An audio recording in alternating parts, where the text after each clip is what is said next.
Sveiki, mėly. Good morning. Participants and guests of the Lithuania-Belarusian Free Journalism Forum, welcome to the Constitution Hall of the Seimas. Both in person and those joining us online. This event is organized by the Belarusian Association of Journalists and the Lithuanian Journalists Union. We also wish to thank the Seimas of the Republic of Lithuania. Without the help of the Seimas, it would be very difficult to organize this event. Ladies and gentlemen, Belarusian authorities continue with their harsh repressions against independent media and journalists. Over 30 media representatives are currently imprisoned, and major independent publications have been forced to operate outside the country, to flee the country. With the outbreak of the war in Ukraine, the pressure on journalists has become even more intensive. Despite this, the independent media keeps working for the Belarusians from abroad and countering the aggressive state propaganda. Ladies and gentlemen, participants and guests of the forum, Free Journalism Forum in Vilnius is held for the second year in a row. The forum will discuss the current challenges of the free journalism, problems and possibilities. After the welcome address, we will have two panel discussions.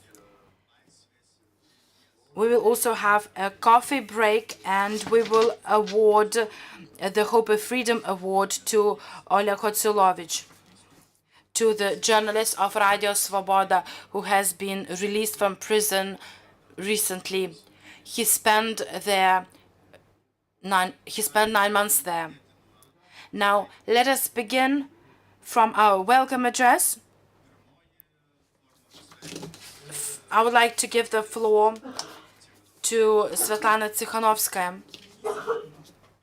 Журналисты, вітаю вас. Я ведаю, што для незалежнай журналістыкі ў Беларусі наўрад ці некалі быў просты час. Будзе наіўна казаць, што паляванне на журналістаў пачалося ў 2020 годзе. Бо 22 гады таму без вестак знік Зміцер Завадскі. У 2004 забілі Вераніку Чаркасаву. Прынцыповыя журналісты Беларусі заўсёды былі пад прыцэлам рэжыму. Але за 28 гадоў яму не ўдалося зачысціць і падпарадкаваць сабе інфаполе.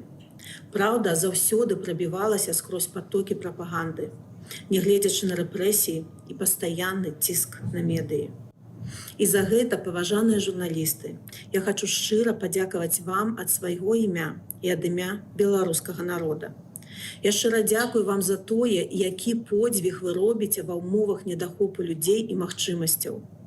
Шчыра дзякую за тое, што падтрымліваеце, але ж калі трэба і крытыкуеце нашыя дзеянні.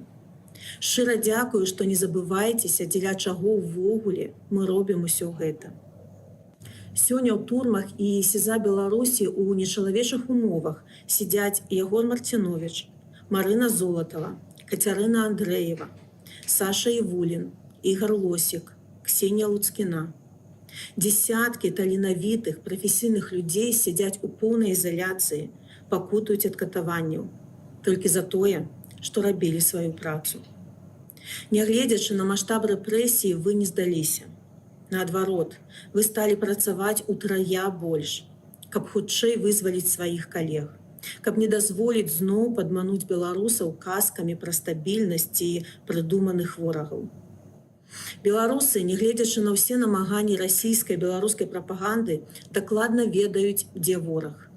І разам з журналістамі знаходзяць спосабы распаўсюджваць праўду. Тысячы беларусаў, рызыкуючы апынуцца ў турме, друкуюць і распаўсюджваюць сумленныя навіны падпольна. Яны дзеляцца важнай інфармацыяй з незалежнымі СМІ і ініцыятывамі. А падчас нападаў на медыа людзі сталі вашымі памочнікамі. І я дзякую кожнаму з гэтых людзей, дзякую кожнаму з вас. Я ганаруся тым, які маштаб грамадзянскай свядомасці і актыўнасці з'явіўся ў Беларусі, дзякуючы вам. Я ведаю, што гэты змрочны час скончыцца, а гэтая свядомасць, прага праўды, адказнасць за нашу будучыню застанецца з намі і дазволіць нам будаваць вольную краіну. Шаноўныя сябры, я хачу сказаць дзякуй Беларускай асацыяцыі журналістаў за змаганне за правы вашых калегаў. Дзякуй Літоўскаму саюзу журналістаў за неацэнную падтрымку і салідарнасць. Дзякуй Ураду Літоўскай Рэспублікі, групе сяброў Беларусі, міжнародным арганізацыям за дапамогу нашым медыа і грамадзянскім актывістам. Дзякуючы вашай падтрымцы, незалежныя СМІ працягваюць працаваць, а беларусы могуць атрымліваць праўдзівую інфармацыю і супрацьстаяць прапагандзе. Сёння, калі вайна адбываецца не толькі ў інфаполі, але і ў рэальнасці, калі беларусы рызыкуюць не толькі апынуцца ў турме, але і зусім пазбавіцца дома, страціць сваю незалежнасць, для нас асабліва важна не выпускаць Беларусь з парадку дня ні на хвіліну. Кожнае злачынства рэжыму Лукашэнкі, як супраць мірных грамадзянаў Беларусі, так і супраць народа Украіны, павінна быць асвечана яркім святлом і стаць асновай для расследавання і будучых судовых разбіральніцтваў. Сёння беларускім журналістам, незалежным медыям і грамадзянскім ініцыятывам асабліва патрэбная падтрымка. І на кожнай міжнароднай сустрэчы я кажу пра дапамогу незалежным медыям. Мая каманда робіць усё магчымае, каб спрасціць працэдуры рэлакацыі і выдачы візаў. Без незалежных медыяў мы не зможам пабудаваць устойлівую дэмакратыю Беларусі. Наша барацьба за свабоду і незалежнасць апынулася даўжэйшай, складанейшай, больш знясільвальнай, чым мы ўяўлялі.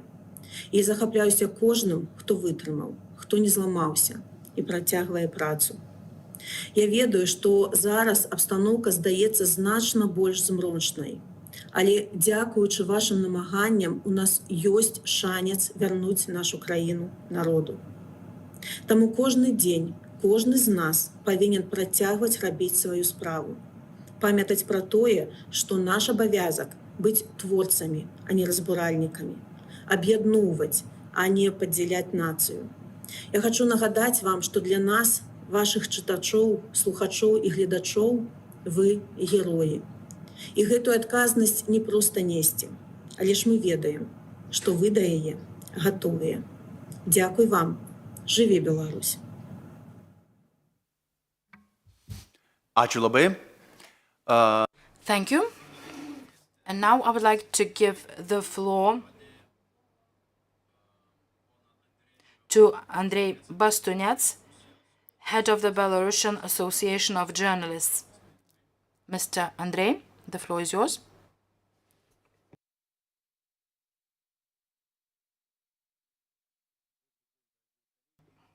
Я и другие выступающие из Беларуси будут говорить по-русски. Это связано... Good morning, dear colleagues. I will be speaking Russian,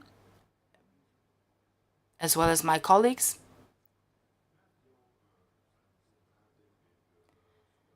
It's our second year for organizing this type of event.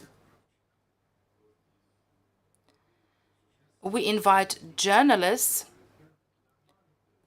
on the International Day of Journalists. Now we undergo a certain crisis. We know that the war has been launched, that some countries are ruled by tyrants, that populism is becoming more popular. But this has to be voiced. We have to speak about the emergence of populism, about the wars against other countries.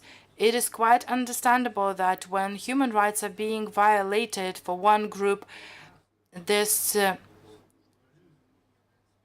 is also related to journalists and media, because freedom of speech is one of the fundamental freedoms, human freedoms, and this is the criteria for upholding other human rights.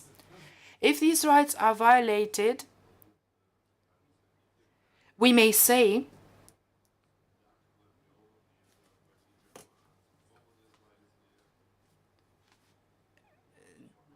the freedom of expression of opinion, media freedom is also violated.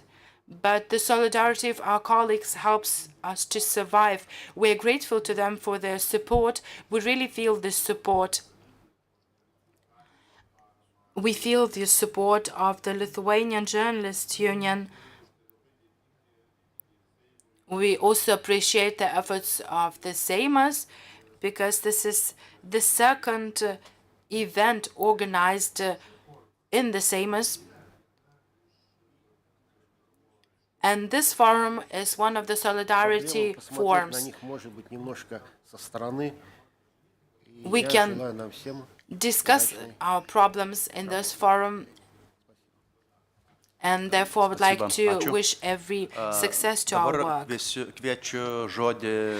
Thank you. Now I would like to give the floor to Mr. Vytautas Kvietkauskas, Deputy Chairman of the Lithuanian Journalists Union. The floor is yours. Good morning, ladies and gentlemen, participants of the forum. As we commemorate the Human Rights Day, and every day we remember that bloody regimes rule our neighboring countries, and they oppress their people and media representatives. The fate of journalists that are being detained or pressurized is very complicated. Members of the Belarusian Association of Journalists have been working here in Lithuania, and they will be able to return to their countries only when the regimes are changed and when democracies are restored. Lithuanian journalists will not be able to disregard the events in our neighborhood. It is very important for us to help the free people to act freely, at least outside their country. Therefore, it is very important that the International Federation of Journalists and European Federation of Journalists be unanimous in defending journalists. Today, the Belarusian Association of Journalists and the Russian Association of Journalists, among the propaganda ones, should not be considered journalists. In today's discussion, we will focus on the help of the international community to help the independent media in Belarus and journalists in Belarus, both inside the country and outside it. It is obvious that journalists in exile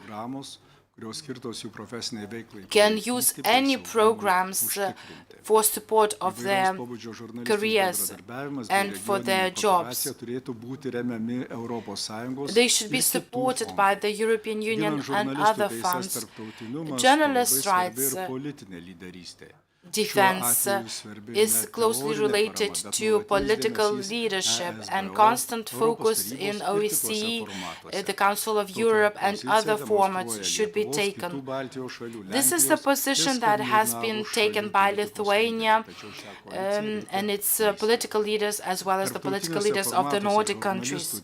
In international formats, the insurance of rights of media representatives should be constantly on the agenda. I welcome the participants of this forum, and I wish you a successful discussion. Thank you. Thank you, Mr. Vytautas. And now we will begin the first panel discussion. I haven't introduced myself. I am Ruslanas Iržikevičius, member of the Lithuanian Journalists Union. I also head the English service, news service portal, Lithuanian Tribune, Lietuvos ryto portalo skiltis. and the English news service of Lietuvos Rytas. Now we will move to the Russian language, and those who have forgotten Russian language can listen to interpretation. And I believe that some people will try to remember and to practice the Russian language, and I'm among those. So I excuse myself, apologize if my Russian is not that fluent. So let us move to the Russian language. And the first part of our discussion is titled Politics, Freedom of Speech and Safety of Journalists. Before beginning our discussion, I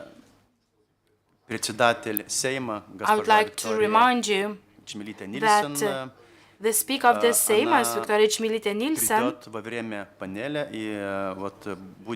will join us during the discussion and will make her welcome address before our forum. Now, I would like to present our guests, panelists, Teresa Ribeiro. She will join us online. We also have here with us Mr. Boris Haretsky, Deputy Chairman of the Belarusian Association of Journalists, Jean Cavalier,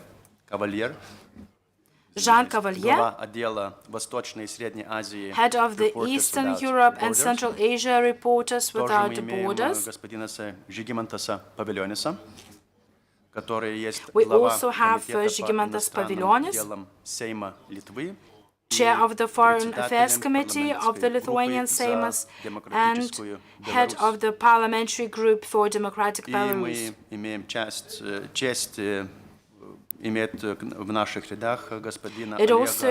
It is also my privilege to introduce Mr. Oleg Hruzdilovich, journalist from Radio Svoboda. He has been released from prison recently.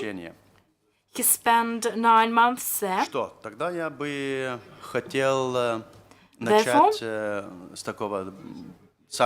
I would like to start our panel discussion from the main issue. And I will ask what can the international community do in supporting independent Belarusian journalism and journalists working both inside the country and outside it. I remember, well, Madam Teresa Ribeiro will be speaking online, and now I would like to give the floor to her, and then we will engage in a discussion in this hall. Excellencies, dear colleagues and friends, it is a great pleasure to address you today at the Lithuanian-Belarusian Free Journalism Forum.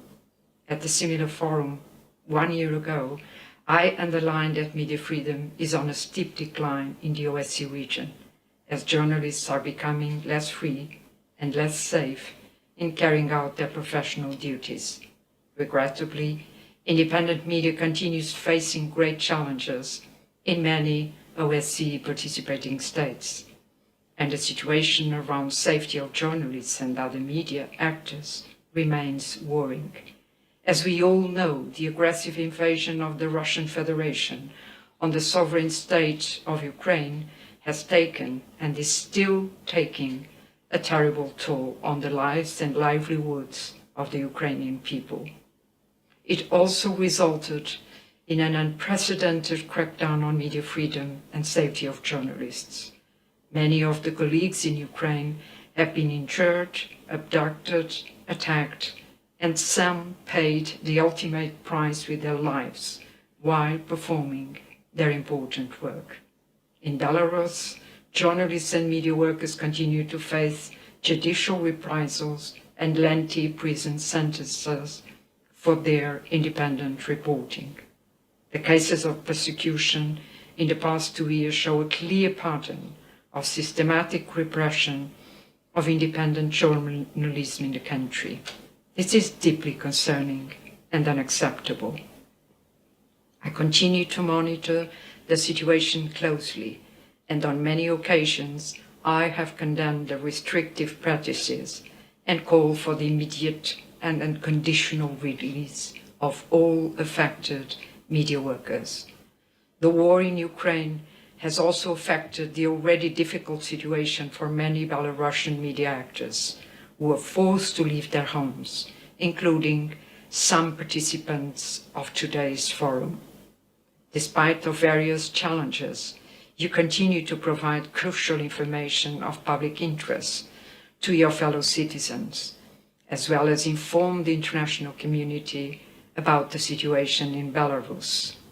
This courageous work is of paramount importance and must be supported, and I am glad that the Lithuanian Union of Journalists show a great example of providing professional solidarity to the Belarusian colleagues. The issue of journalists in exile has also received a special focus in the work of the advisory group of eminent experts on freedom of the media, which I initiated and hosted on several occasions throughout this year. Currently, there is no systematic approach to supporting journalists in exile across the OSCE region. As a growing issue, this needs to be urgently addressed, and my office is looking into ways of facilitating exiled journalists' ability to work in a safe and sustainable manner. I also count on your support in order to achieve tangible results in this effort. Let me conclude with wishing strength and resilience to all journalists who currently find themselves in difficult situations. I am looking forward to our continued collaboration in fighting threats to human and professional right to exercise freedom of the media and freedom of expression. Thank you very much. Спасибо большое. Я не помню, если я представил госпожу. Thank you very much. I don't remember whether I have introduced already to you the lady, Teresa Rivera. She is the OSCE representative on freedom media. Now, let me move on to another question and to start our debate.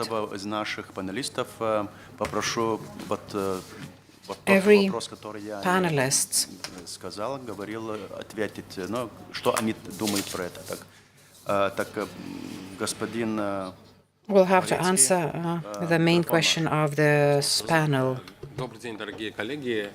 Добрый день, господин Павильонис. Good morning, ladies and gentlemen. Good morning, Žygimantas Pavilionis. I'm very happy to see you in this forum.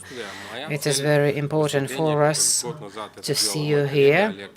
The objective of my speech is to tell about the situation relating to the human rights in Belarus. I want all participants of the discussion to understand the level of the repressions in our country. 1 year has passed since the last forum, and it's been a year now that we've lived in a forced emigration. Majority of my colleagues had to flee Belarus. So what is happening with our journalists, and what can we say about the rights of journalists in Belarus? Today, on the 1st of December, our forum is being held at the same time as the judicial procedure. Gennadijus Mažeika is on trial. Gennadijus Mažeika is a journalist of Komsomolskaya Pravda magazine. He was arrested because in one of his reports he allowed one person to comment. So, for providing the person with the right to give a comment, he was blamed for inciting hatred. So today his trial in Minsk begins. Unfortunately, the trial will be closed, just like majority of the court trials where with Belarusian journalists affected. freedom of expression and freedom of media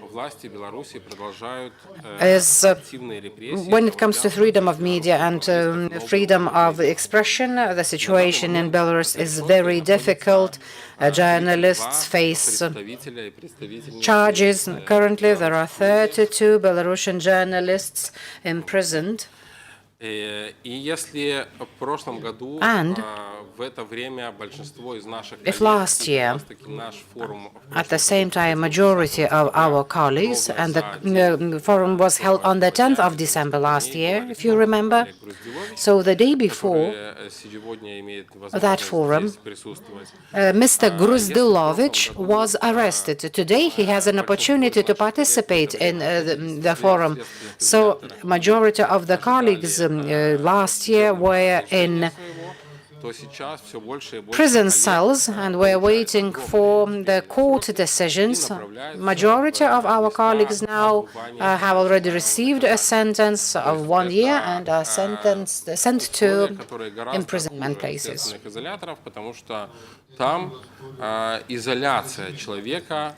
And the conditions in prisons are much more difficult because people become even more isolated in prison rather than in detention centers. Having looked at all the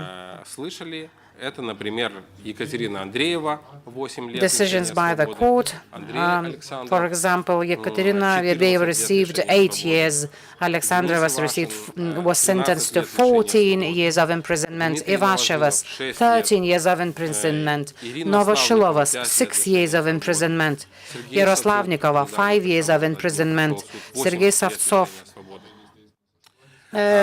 was convicted to 8 years of imprisonment. People who have already been convicted have already been taken to imprisonment centers. Oleg will tell later on about various restrictions that are applied there to journalists in prisons. People are imprisoned on false charges. They don't have an opportunity to see neither their lawyers nor family members. In fact, they don't have any opportunity to carry out any communication with the external world. They are punished in various ways and forms. They are restricted from receiving parcels. So people are sentenced not only to long-term imprisonment, but their property is also seized. The number of searches of journalists has been increasing in the recent year. And we have recorded already approximately 50 of the searches of the kind when either offices or flats were searched.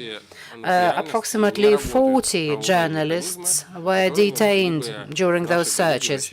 Unfortunately, legal mechanisms are not working in Belarus, so people cannot defend their rights.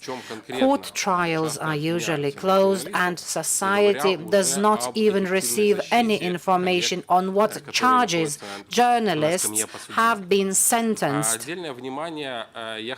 That's why it is very difficult to defend journalists in courts. The Belarusian authorities call it popularly as a fight against extremism. And unfortunately, everything that is not done according to the Belarusian authorities can be titled as extremism. Independent TV channels have also been labeled as potential extremist channels.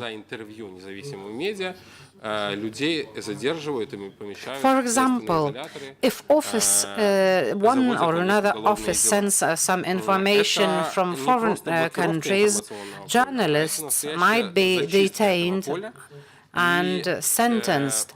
So it's about the cleansing of all the information, and such actions do affect the work of independent media and to the work of journalists. The journalists can neither defend the rights of their colleagues, journalists, nor those of people who agree to give an interview to them, because the editor understands all too well that if such interview is made available for public, the journalist and the interviewed person might be taken to prison. After Russia's invasion into Ukraine, the Belarusian propaganda has become even more intensive in its efforts. Various political threats, lack of security, as well as poor conditions for journalists to work, led to the fact that Belarusian journalists have fled the country. We have some data according to which approximately 400 of our colleagues were forced to leave the country because they faced persecution. So these are not just empty words. They were at risk to be imprisoned. For example, as I have mentioned, 32 of my colleagues have already been imprisoned. However, despite that, independent journalists, irrespective of where they live now, continue to work. We have offices, for example, in Kiev and, let's say, in other countries as well. So despite all those complicated conditions, a majority of independent Belarusian journalists continue their work. They work very effectively by providing the opportunity for Belarusian nationals to receive true and correct information about the situation in Belarus, and that is of paramount importance. It is of paramount importance that the journalists have maintained their position and that they have not given ground to the Belarusian propaganda. Now, when it comes to the situation in the Belarusian media market now, irrespective of our place of current residence, we try to use our right to provide all the necessary information and material. Currently, we are trying to provide serious analytical material. We are well aware that our websites within Belarus have been blocked, but our task is not only to prepare the material and information, but to provide that information to our audience. And our editors' offices try to solve the problems that they face. They try to provide the information, to make the information available either on YouTube channel or social media networks. So we do our utmost to ensure that our content reaches our audience. We have to work in rather difficult conditions. Unfortunately, I also have to mention the resources that we have, despite the very difficult and complicated situation, despite the fact that we are working in foreign countries, despite the fact that we can't receive any funding from advertising. New media outlets and new publications are appearing, and we continue our work.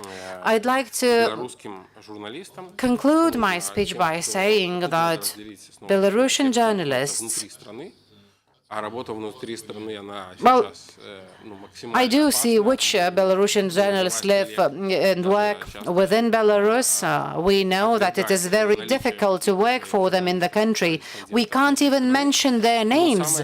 We can't even Внутри Беларуси это освобождение make them public. 32 But it is very important that we have them inside. It is also very important for us to ensure that the 32 media representatives are liberated from prisons. Самый первый шаг, которого мы все добиваемся все эти годы. К сожалению, режим Лукашенко We сейчас have put effort to liberate prisoners for over a year now. Unfortunately, the regime of Lukashenko is increasing its sanctions on media representatives, and the number of trials against journalists are increasing. But even И сроки, которые они получают, они на самом деле the situation of those journalists is very difficult, because we know that when they are in prison, they face with harsh conditions when it comes to their health. очень серьезные проблемы. So first we have to ensure that they are healthy, and only then we can ensure that they are free. Therefore, we need to talk about the things that should be done by everyone, including the international community, in order to liberate journalists. We'll speak about our journalists abroad during the second part of the debate, and my colleagues will tell about the way they work abroad, about what should be done, and I'd like to thank you for the opportunity to participate in this discussion. Большое, Борис. И вот мы Thank you, имеем Boris. хозяйку этого дворца, We have the hostess of this building, Виктория Чмелита-Нильсон. Victoria Chmelita-Nilsson, Speaker of the Seimas. Чмелита-Нильсон She will скажет несколько слов для Make some гостей. welcome remarks to the guests of the forum. Thank you. Good morning. It is so strange to make a welcome address at this stage of the event. I wanted to welcome all of you from the bottom of my heart, the organizers and participants of the Lithuanian Belarusian Free Journalism Forum. The United Nations General Assembly proclaimed the Universal Declaration of Human Rights on the 10th of December 1948. Which will mark the 75th anniversary next year.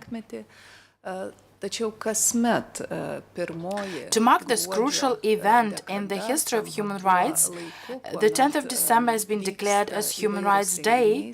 Since then, the first decade of December has traditionally been devoted to the topic of human rights and fundamental freedoms. And this meeting of Lithuanian and Belarusian journalists is not an exception.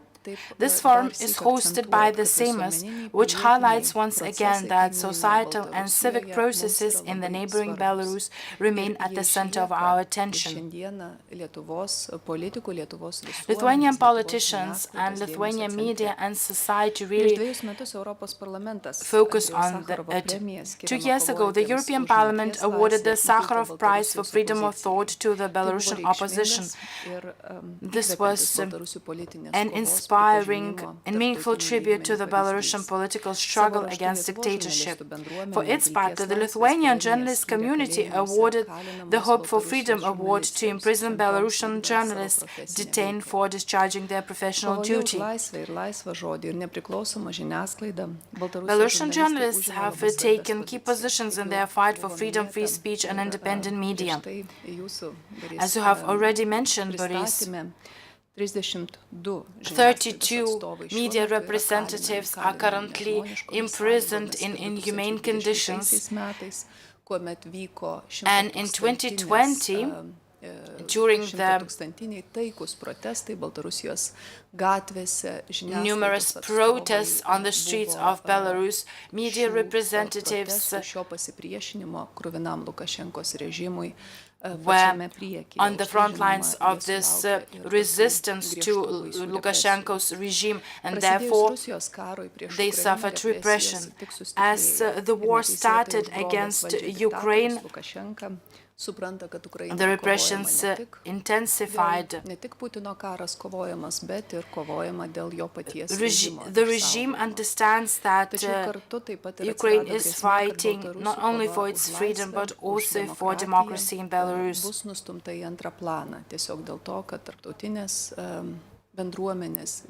At the same time, there's a risk that the Belarusian fight for freedom will become less relevant and will be shifted to the margins because we're all focused on the war in Ukraine.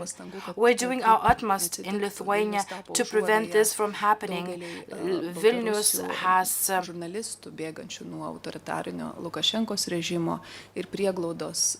become a place of hiding for many journalists who want to continue with their work for the benefit of democracy in Belarus. Lithuania understands well how important it is to support free media of this country, and we hope that Radio Free Europe Belarusian office will contribute to that. Human rights and fundamental freedoms are the heart of justice and peace in the world. They are best protected on the one hand by effective political democracy and on the other hand by a common understanding of and respect for human rights. Today, the neighboring Belarus unfortunately lacks both. We have to continuously raise this issue. Commitment to freedom has no borders. As I understand the complexity of the topics that will be discussed in today's forum, I also wish to express my appreciation that these topics are being discussed in our parliament and that willingness to find Lukashenko's regime is not dwindling. And let me reiterate that you have a strong partner in your fight, and we will put every effort into helping Belarus to achieve freedom and democracy as soon as possible. Thank you for your contributions. I wish every success in your Ačiū Jums labai ir work. kadangi jau Thank esate you. tarp mūsų, tai ir sutikot atsakyti į Well, klausimą, tai norėčiau paklausti, ką I dar would like to tarptautinė ask bendruomenė you galėtų padaryti, what kad paremtų else could nepriklausomą the international žiniasklaidą community do ir to žurnalistus support tiek independent šalyje, media pavyzdžiui, and Lietuvoje, journalists ir tiek pačioje from Baltarusijoje, Belarus working both in Lithuania and in Belarus? Dėkoju.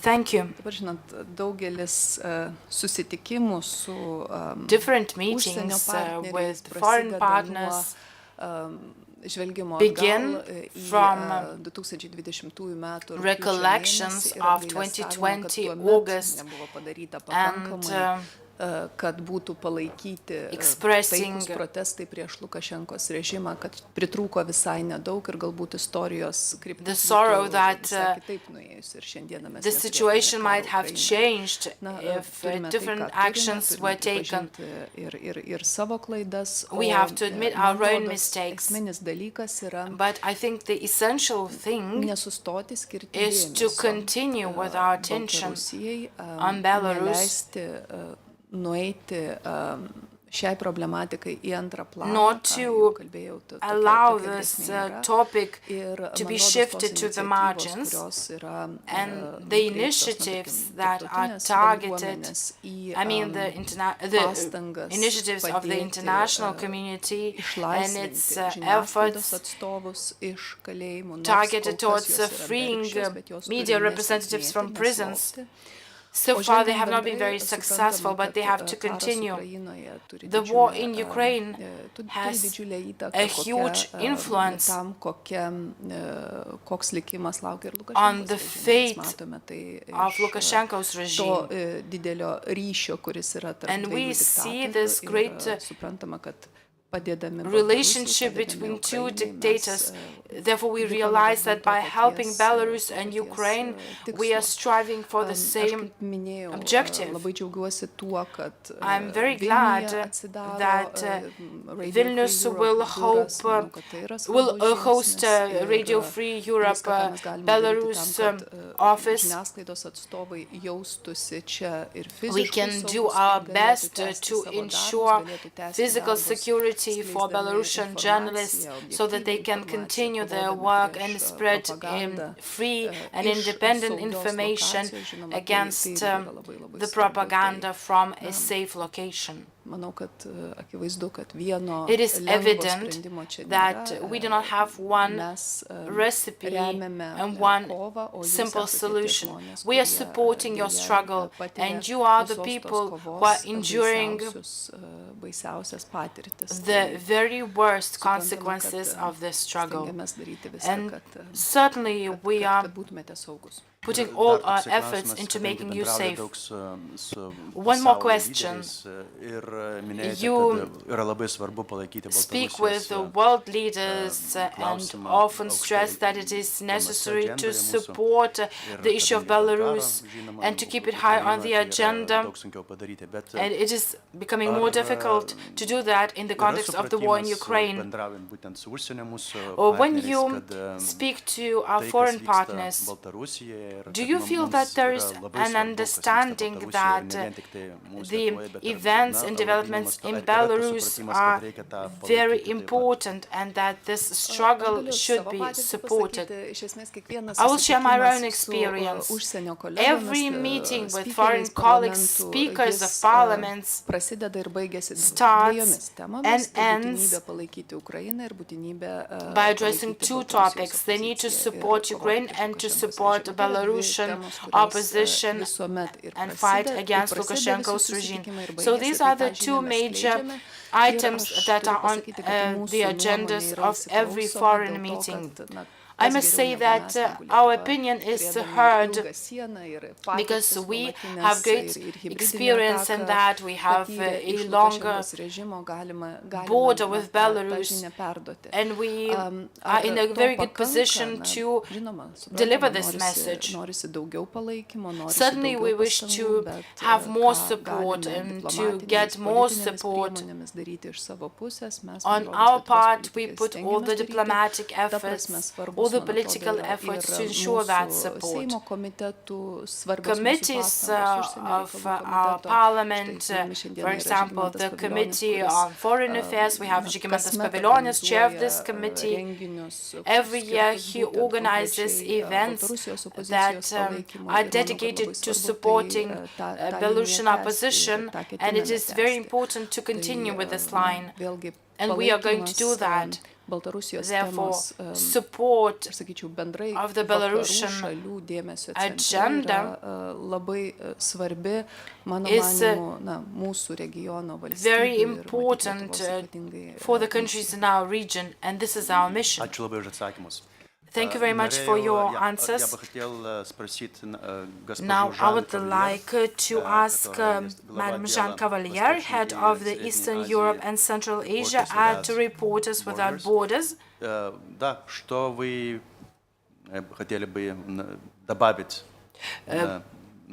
Would you like to contribute to this conversation? Здравствуйте, извините, но я не могу говорить по-русски. Good morning. I do apologize. I cannot speak Russian because I don't have that proper level.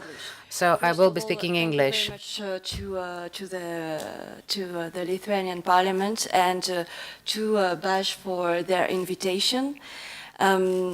And I will start with a description, a general description of our views of press freedom in the region. As you've noticed, we've seen a global deterioration of press freedom situation in Eastern Europe. this year. So beyond killed, wounded, and imprisoned journalists, a large-scale invasion of Ukraine by Russia at the end of February was preceded and is still accompanied by a Russian propaganda war. So we observe one more time the disastrous effects of news and information chaos, of a globalized and unregulated online information space that encourages fake news and propaganda, and that's important to note that. Ukraine is ranked 106 out of 180 countries in the RSF World Press Freedom Index this year. The safety of journalists has been threatened more than ever in this country. They are sometimes deliberately targeted by fire despite their press identification. Already 8 reporters have been killed and 17 injured while performing their duty, while they were covering the war. Also, TV towers are targeted by the Russian army to deprive people from information. And in the occupied territories, because we have also sources in these occupied territories, we've seen a dreadful manhunt against journalists. They have to disseminate the Kremlin propaganda or to be silent. RSF was the first to deliver bulletproof jackets in Ukraine to journalists, of course, with our local partner, IMI, through centers in Lviv and then Kiev. So far, we have provided assistance to nearly 1,000 journalists. Assistance means equipment, for sure, but also financial support and trainings.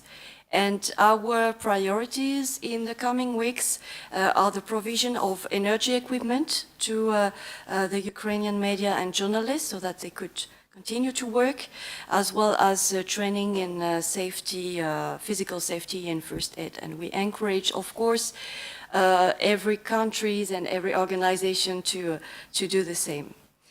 Russia ranked 155th in the World Press Freedom Index, fell this year in the worst part of the category of the ranking, where the press freedom situation is very serious. Journalists are clearly targeted, like in Belarus. The journalists who stay in their country cannot continue to work independently without a high risk of censorship and of arrest. For instance, they can't use the word war, they can be sentenced up to 15 years in prison because of so-called discredit or false information about the Russian armed forces. The vast majority of independent media have been blocked in the country or forced to shut down. And because of this press freedom environment, we see a massive exodus of Russian journalists. About Belarus, we now count more than 30 journalists and media workers in prison. So Belarus is one of the 5 largest prisons for journalists in the world, and one of the first jailers of female journalists. Ranked 153rd in the index, it was Europe's most dangerous country for journalists before Russia's invasion to Ukraine. As Boris said, to silence independent journalists, the authorities have used censorship, violence, and mass arrests. They have conducted coordinated raids on homes and media offices, and they disbanded the Belarusian Association of Journalists. They even resorted to state terrorism in May 2021, hijacking a passenger jet in order to arrest opposition blogger Raman Pratasevich and force him to make a confession on state TV. This year, the regime continues its persecution of reporters and independent journalists. independent media outlets, and dozens of them have been branded as extremists and journalists as terrorists. That means they can't work openly in the country. So now what we can provide, how we can support journalists in this dreadful situation. I would like to underline some of our tools, some of our assistance. So after we could discuss many other ideas you could have, for instance, to help to support the journalists. So first, RSF unblocks censored news sites via its Operation Collateral Freedom through the mirrors. For those who don't know what it is, it's a technique that allows the website to, I mean, if a country blocks access to a website, to the mirror, sorry, it can also deprive it from access to all the services, all the sites hosted on these servers, which would inflict significant collateral damage on its own economy. And we did it for Zerkalo and for other Belarusian media outlets. We also can provide VPN and ProtonMail account codes to journalists that are inside the country or outside. RSF provides also journalists with psychological support through the platform of our partner Etelmed, where you can contact a psychologist at any hour. The use of the tools, of course, are confidential, anonymous, and secure. We also can provide, can offer private sessions with professionals. RSF can finance training sessions on personal and digital safety, as we do for Ukraine, for instance. And for a reminder, we have a safety guide for journalists we produced in partnership with UNESCO, with practical advice, and it's available in Russian and in Ukrainian. We provide also visa support to journalists who would like to leave Belarus or who have already left, but to countries that are not safe for them. Emergency financial support or relocation fees, yes. This last month we received many requests from Belarusian journalists who were located in Ukraine, for instance, and will have to find another place to live. We support media in exile. So we launched a European Fund for Journalism in Exile this year, called the GX Fund, with 2 German foundations, so that media outlets can continue their work quickly after fleeing their country. Our aim is to avoid Belarus and Russia becoming a black hole of information. So independent journalism is essential to rebuild peace and democracy, as Svetlana Tsikhanouskaya said earlier. Legal support, because to help threatened media professional to choose a country of exile that is suitable for them and for their needs, the GX Fund and the Mass Media Defense Center in Voronezh has launched an information platform called Shpargalka. It is prepared by a team of professional lawyers able to answer journalist questions about their relocation. It's regularly updated, and now we have more than 10 countries. Can't remember the figure exactly. And of course, one of our main tasks is the advocacy work, not to forget about Belarus. So we we do advocacy work to the general public, to the media, with the portrait gallery of imprisoned journalists, for instance, which is regularly updated, with our annual roundup of killed and imprisoned journalists that will be released soon on December 14. And it will focus on the situation in Belarus, among other striking facts. And to mark the 2 years of harsh repression last summer, we published a report about Belarusian journalists in exile, for instance, and so on. The advocacy work also to the states, of course, for residence permit.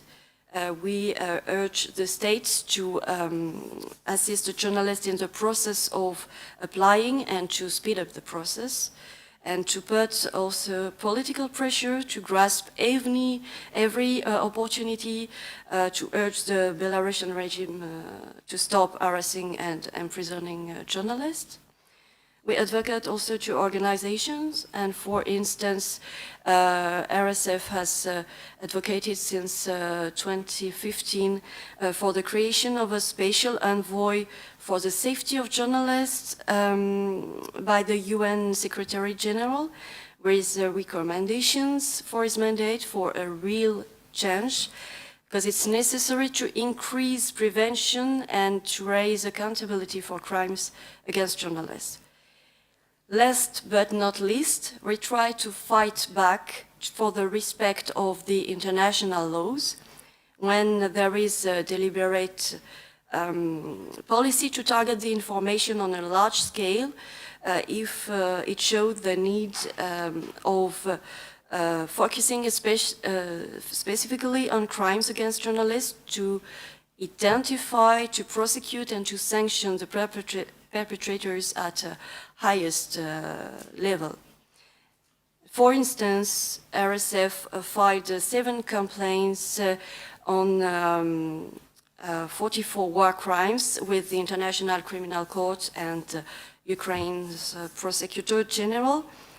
Another example for Belarus, we filed a complaint in Lithuania against Lukashenko, accusing him of hijacking an aircraft with terrorist intent shortly after Protasevich's arrest, and we referred his case to the UN Working Group of Arbitrary Detention.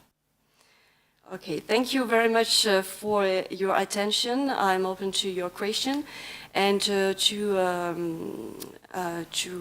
reach me, you can write to europe@rsf.org. And thank you for the translation also.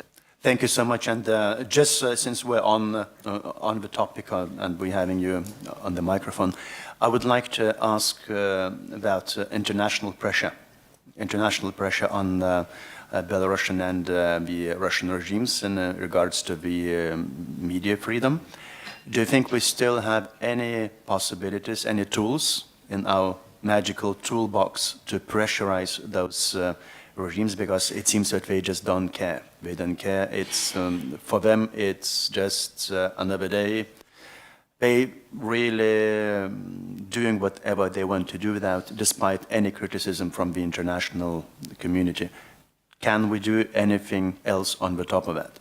Thank you. Yeah, in fact, yes, I'm not sure international pressure on Belarus works, because we have seen that they are supporting Putin's regime, so that's very difficult. But of course, if we don't try to do it, who else will do it? So we have to continue the pressure, and of course it will be related to the war on Ukraine, to the fate of this war. So we will see many changes can happen soon, or we don't know. I mean, nobody can know, but we have to maintain this pressure. It's very important, so that Lukashenko's regime don't forget that we are monitoring the situation. We are seeing what is doing in the prison, in the information sphere, and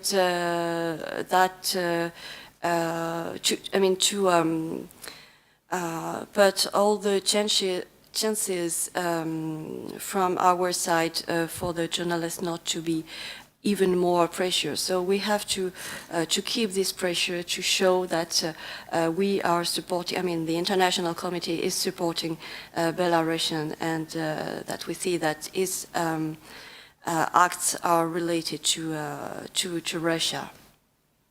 Thank you. Thank you, merci. Господин Žygimantas Pavilionis, Mr. Žygimantas Pavilionis, I remember that 1 year ago, we met here in the very same forum. I was sitting here, you were sitting there.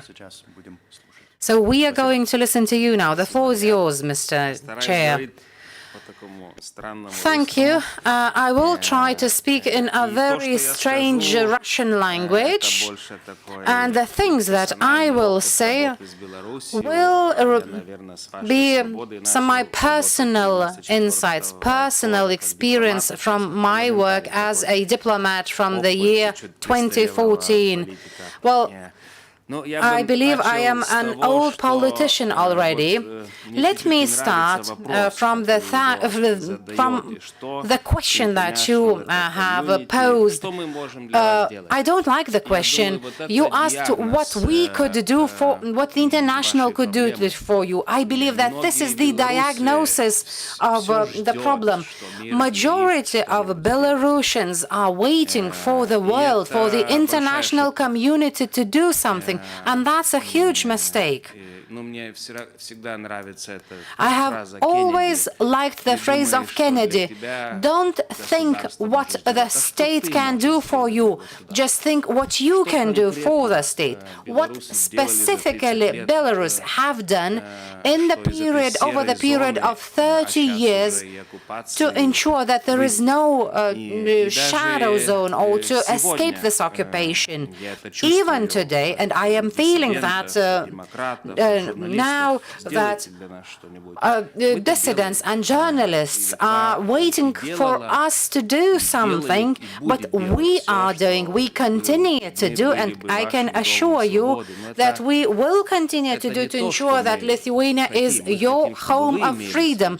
But we want you to have freedom, want you to do something, and we want you to be in the same free Western world. So I have 4 points of recommendations for you. Maybe they will be interesting for you, and you will take account of them. When it comes to the Western world, 30 лет я не чувствовал явного порыва белорусского народа стать частью Запада. I have not felt the real breakthrough of the Belarusian society to become a free Western country. They talked about the independence, but there was no vector. It seemed that they wanted to sit on all the chairs, on all the stools, but it is impossible to survive like that. You have to choose whether you are taking the direction of a free world, or you are working, you are deciding to stay under the yoke, under the oppression. It's not Switzerland, and I hope that we will be understood. I know that some historians have said that Belarusians suffered most. I do apologize for my Russian language, but historians say that the Belarusians have suffered most out of these turbulences, but it seems that they still have failed to define which part of the world they belong to. Are they part of the free world, part of the free civilization, or vice versa? It seems that 2/3 of the killed population have made you think that you do not belong to that world. And I do miss that drive, that interest on the part of Belarus. We see that the Russian authorities, the invader, is now trying to do everything to ensure that Belarus no longer knows which path to choose. A typical Belarus is a bystander who is standing and looking at what is going to happen. And which country will give freedom for the country? No one will give freedom to your country. You have to fight yourselves to fight the freedom back. I do believe that the role of the free media is to be the voice of a free Belarusian nation, to advocate for the freedom. Lithuanians have always advocating for freedom of Belarus. We've been in a similar situation in the Soviet times. We are well aware of what you are going through. Now, when it comes to Ukraine, Lithuania is doing its utmost to ensure that we will be able to see, to look straight into the eyes of Ukrainians in the future, because previously we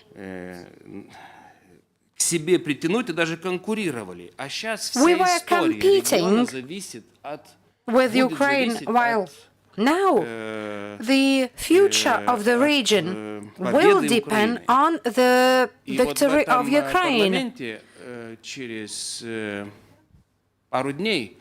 In a few days' time, the Parliament is going to hold a meeting of the speakers of the Lublin Triangle, and Svetlana Tsikhanovskaya will be participating at this high-level meeting. It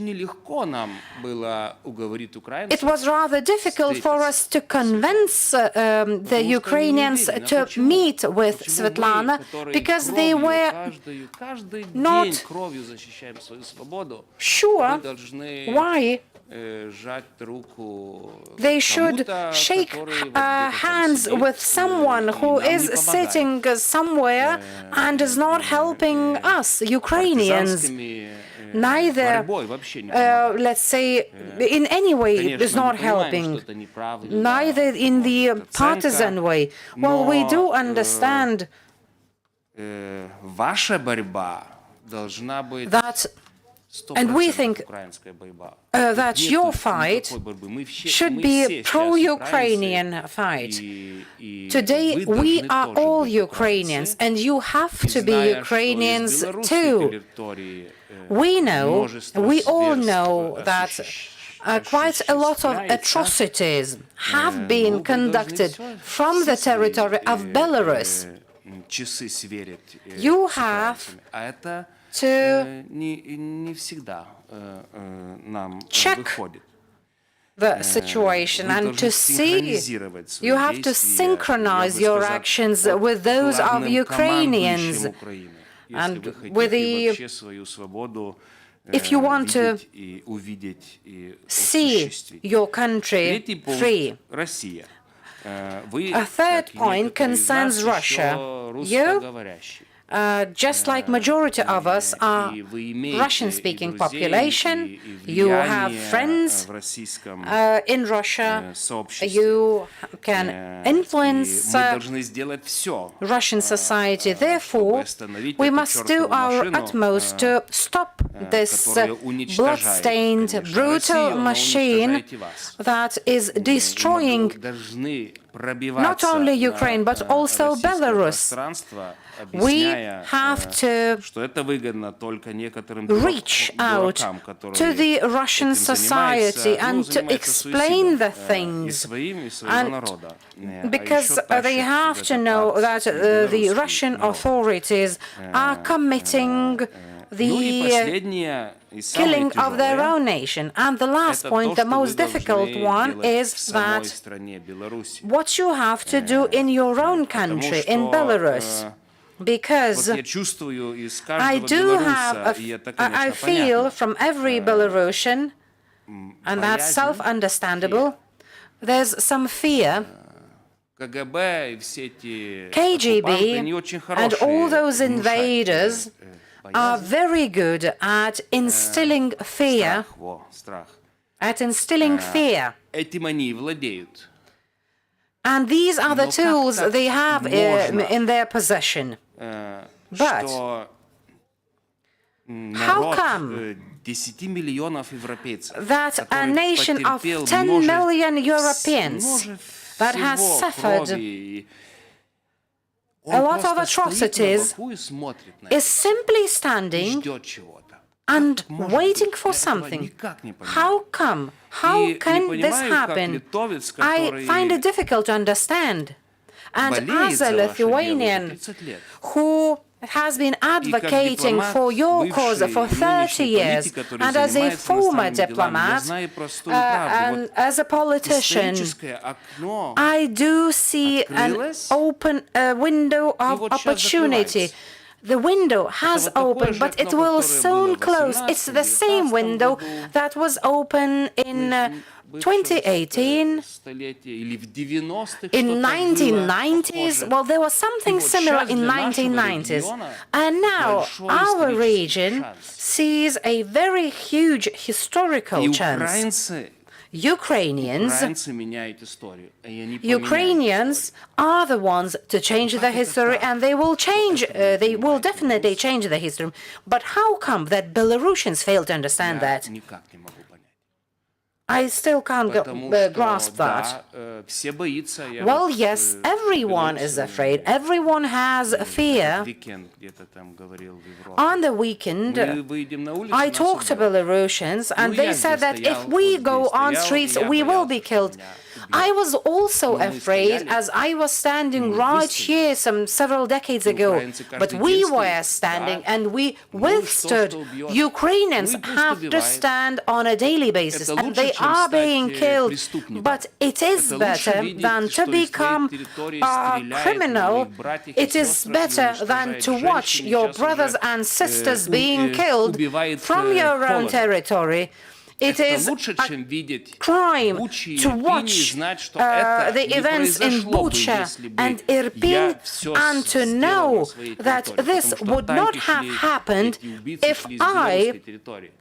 had done Я бы не anything, мог жить с if этими I had prevented the rockets с этим, launched вот from то, что the вы говорили, Belarusian не мог. territory. И боль тоже потому, что окно закроется. And it's painful because I see that the Я не window знаю, of может, до opportunity лета. will soon close. Может, мы- Maybe и мы, by конечно, всё сделаем, by summer чтобы it will в close. этом окне, чтобы We оно will try to закрылось do вместе с everything Украиной, possible чтобы Украина to была и ensure членом that НАТО, once и the членом window Европейского closes, Союза, а где Ukraine тогда is будет with us. Беларусь? Ukraine is member of the Для EU and каждого member of литовца NATO. было бы But очень where тяжело will смотреть, что Ukraine be Беларусь at на that другой time? стороне, я бы сказал, Китай. Because Потому что это другой мир уже будет I believe китайская that стена. Belarus И вы will будете be под этой behind стеной. Вас the весь народ. Для меня это another очень wall, важно. behind the Chinese Потому что вы всегда были wall. частью Европы с нами. But it will be very painful for us вот, извините because за I've такую, always thought that you were a part of Europe. жанр. I do apologize for my dramatic speech. Well, I do have some people with drama background in my family, but I meant that from my heart. Спасибо большое за ваше выступление. Thank you very Много, much много for your очень оттенок. И speech. Thank you for your assessment of the situation. And I have a question to Oleg Gruzilovich. I do apologize for mispronunciation of the name. Well, we know that you have recently been released from prison. You spent there for 9 months, and you fought for freedom of expression. So what's your assessment of the situation? Спасибо за Thank you for the possibility to participate in this forum и высказаться. and to speak. Ну, я прежде всего сейчас нахожусь под впечатлением того, что First of all, Гимантаса Павлиониса. I was impressed by what I heard from Mr. Žygimantas Pavilionis. Thank you for your opinion. На 90% я его разделяю. I agree with it 90%. Ну, может быть, я бы сказал так, что I would say this way. В конце 80-х годов, когда была перестройка, At the end of 80s, during the perestroika, вместе с вами тогда стояли и не боялись, что погибнут your parliament was guarded not only свобода. by Lithuanians but also Belarusians. In our Radio Svoboda, we have a journalist, Mr. Dubovets, who Награжден was awarded for defending the parliament тоже. in the 1990s. Belarusians continue fighting Независимости своей страны, for the independence of its country, for its democratic choice, for the end of the war. конечно, и условия Certainly, в Беларуси другие, о которых, может быть, the circumstances in Belarus are different, and therefore it is difficult to judge about them другие. from В Lithuania. то время стали. Well, Belarusians have become different in this time. Даже я, выйдя из тюрьмы, When I was released from prison, in those 2 weeks free, I see that the resistance has not diminished. каждый день Every day, не просто так, из ничего, а берут людей, которые people are being arrested сжег трансформаторную будку на железной дороге, because кто-то somebody has burned down the transformation в условиях, когда это box near the railway к тюрьме or has done any other similar act давать комментарии, or for giving a comments in the chat. все равно много. Я вам скажу даже так, что я удивлен, что их столько до сих пор. And I'm really surprised about the number of such people. Система так построена, что их не должно быть. Well, the system actually Вот мы сегодня выслушивали is put выступление and organized in this way лидера. that the resistance cannot win. We've heard Svetlana Tsikhanovskaya. Реальным президентом Беларуси. I consider her to be a real president of Belarus. She said right Независимую that Беларусь, демократическую, без democratic, independent Belarus and building it without free media is impossible. то же самое говорил Лукашенко. I remember that Lukashenko said the same when he was going to take over the power, and many people believed in him. Многие и не верили. Ну, я себя имею в виду, и некоторые другие. И на Oh, I didn't believe him. пресс-конференции Лукашенко During the first press conference of Lukashenko, when he became the president, ему много вопросов задавали. he was asked many questions. В большом зале. This was a press conference in a big hall, Я спросил его как раз, and asked him about как this. вы относитесь к прессе, учитывая, что вас как кандидата там преследовали, Well, you were persecuted, allegedly persecuted as a candidate давление на него. during the election campaign because the nomenclature supported another candidate. Вот. И совершенно неожиданно он сказал And совсем другую вещь. he said a different thing and surprised me Он не собирается с that he was not going to build a new country with free journalists, that journalists have to know their responsibilities and have to know their right place.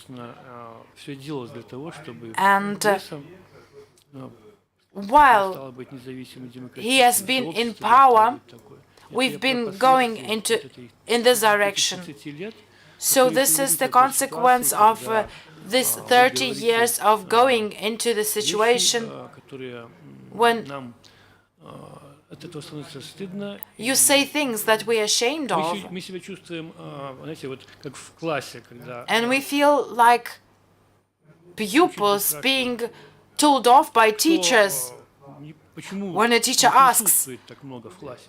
why so many of pupils are absent? And those who are present in class feel to be ashamed За тех, кто не присутствует. for those or responsible for those who are absent in class. Да, потому что да, Yes, we have this много feeling. не сделали, хотя и Much старались, has to be done. We've tried hard, we were imprisoned, but still much has not been Я все-таки done. с оптимизмом смотрю на But I'm ситуацию, quite потому что optimistic about the в августе situation 2020 года because in до August началось 2020, событие, when the мы, event журналисты, started, работали, как we обычно, journalists were working такой фронтлайн. Вот.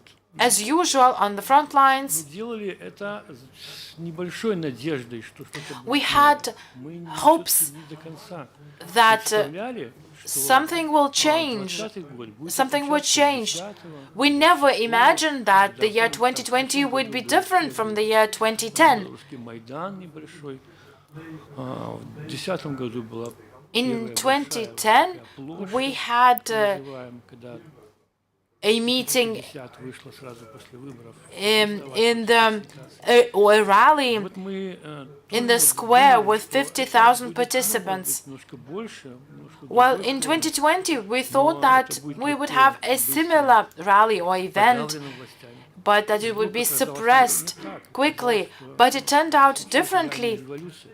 Actually, we had a revolution, and now we see that this revolution Ну, немного, как бы, ушла в подполье. have gone underground. It still exists. It will continue to exist.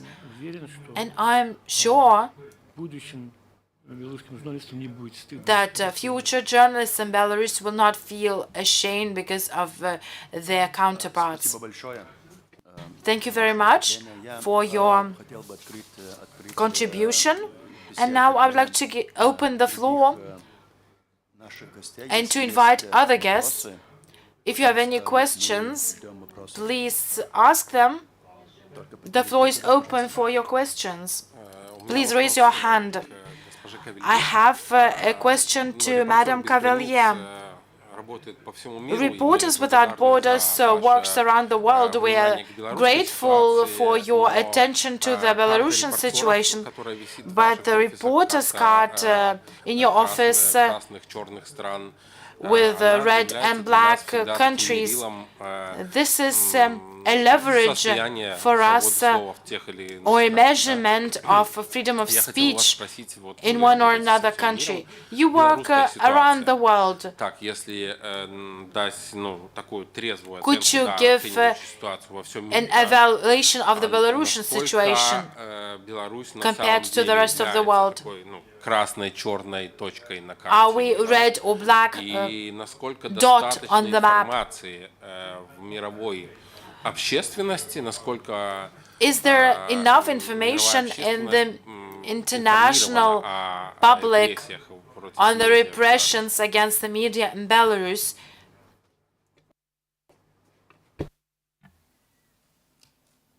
Yes.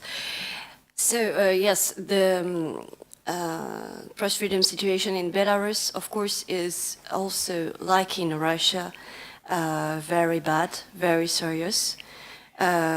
So, yeah, I don't. Of course, there are worse situations, but I'm focusing on the Eastern Europe and Central Asia. And what I can say is that even if Turkmenistan is one of the worst countries in the world, we are very preoccupied for this area on the situation of Belarus, Russia, and Ukraine. As I've told you before, the situation of these three countries are linked, so press freedom situation. So, and but that's true that I've answered to many interviews on Belarus in 2020, 2021, and this year, of course, the interviews and the focus of international journalists in the area are more on Ukraine and on Russia. I'm trying, of course, to underline the Belarusian journalist situation in these interviews, but yes, I've seen that the attention is more focused on Ukraine and Russia because of the conflict. I think we have to link more the situation in Belarus with Russia and Belarus in the media. It will help. Thank you. Я бы хотел спросить господина... I wanted to ask Oleg, Вот вы сейчас приехали в Литву и you came to Lithuania встретили много... and you met many Belarusian journalists. Какой ваш... Что вы... Как вы это все видите и... What is your evaluation of the situation and what are your further plans? Thank you for your question. Мои впечатления первые My first impression дней from the very first days в Литве, here in Lithuania, меня на каждом шагу узнавали. Я I was совсем не медийная такая личность. recognized Но вот так получилось. Потом everywhere. I was not у that меня был такой famous. фейс после тюрьмы, что люди After сравнивали prison, мою карточку I had теперешнюю с предыдущей. my Говорили, face какой changed, ужас. and people would И compare сейчас говорят, что, my ой, как ты photograph немножко and my поправился. real face, and Это now приятно слышать. I'm actually И вообще complimented приятно, on конечно, что тебя, doing better. незнакомые люди подходят на улице And и actually, I'm surprised and обняться. pleased that people that I don't know approach me on the streets and want to волна say hello народной to me. любви, она So как бы this is a показывает, wave of a love, national насколько love. белорусы It shows that остро Belarusians переживают за всех, кто feel acute сейчас compassion находится в for тюрьмах, all those who are still насколько imprisoned, они не оторваны от своего дома, любят его, продолжают его that they любить. still love their country, love their home, that they dream to come back to their country and hope to do that. And I also have similar plans. Thank you. Вот когда вы сидели в тюрьме... While you were imprisoned, Вот обстановка, вы знали, что вот творится за... what was happening outside the walls of your prison, how would you get the information because you were still a journalist? Thank you for this question. Видно, что вы тоже Yes, журналистов. from your question I can see that you're also a journalist and my colleague. Конечно, очень Certainly, мало информации. I Приходит в колонии, ситуация in отличается. prison I was getting little information. Люди чаще In the встречаются detention с centers, адвокатами, с people meet родственниками, their relatives and their lawyers получают more какую-то often прессу. and get at least some kind of Это может press. быть.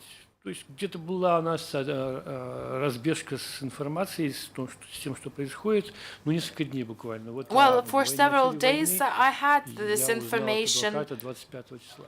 On the 25th of February, I got the information about the war from my lawyer. And actually, in the prison, the situation is different. I actually discovered the situation about Kherson only at the end of August. The situation is there. Any independent press can reach prisons.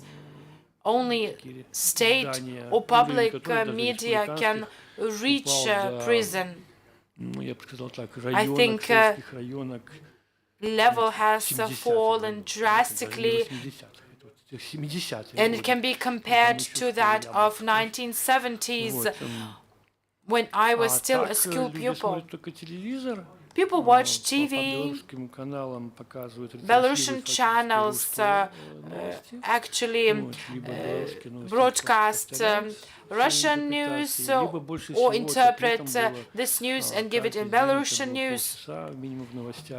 Every day we would listen about harvesting, 30 minutes of news about harvesting on TV. I think that from telephone calls from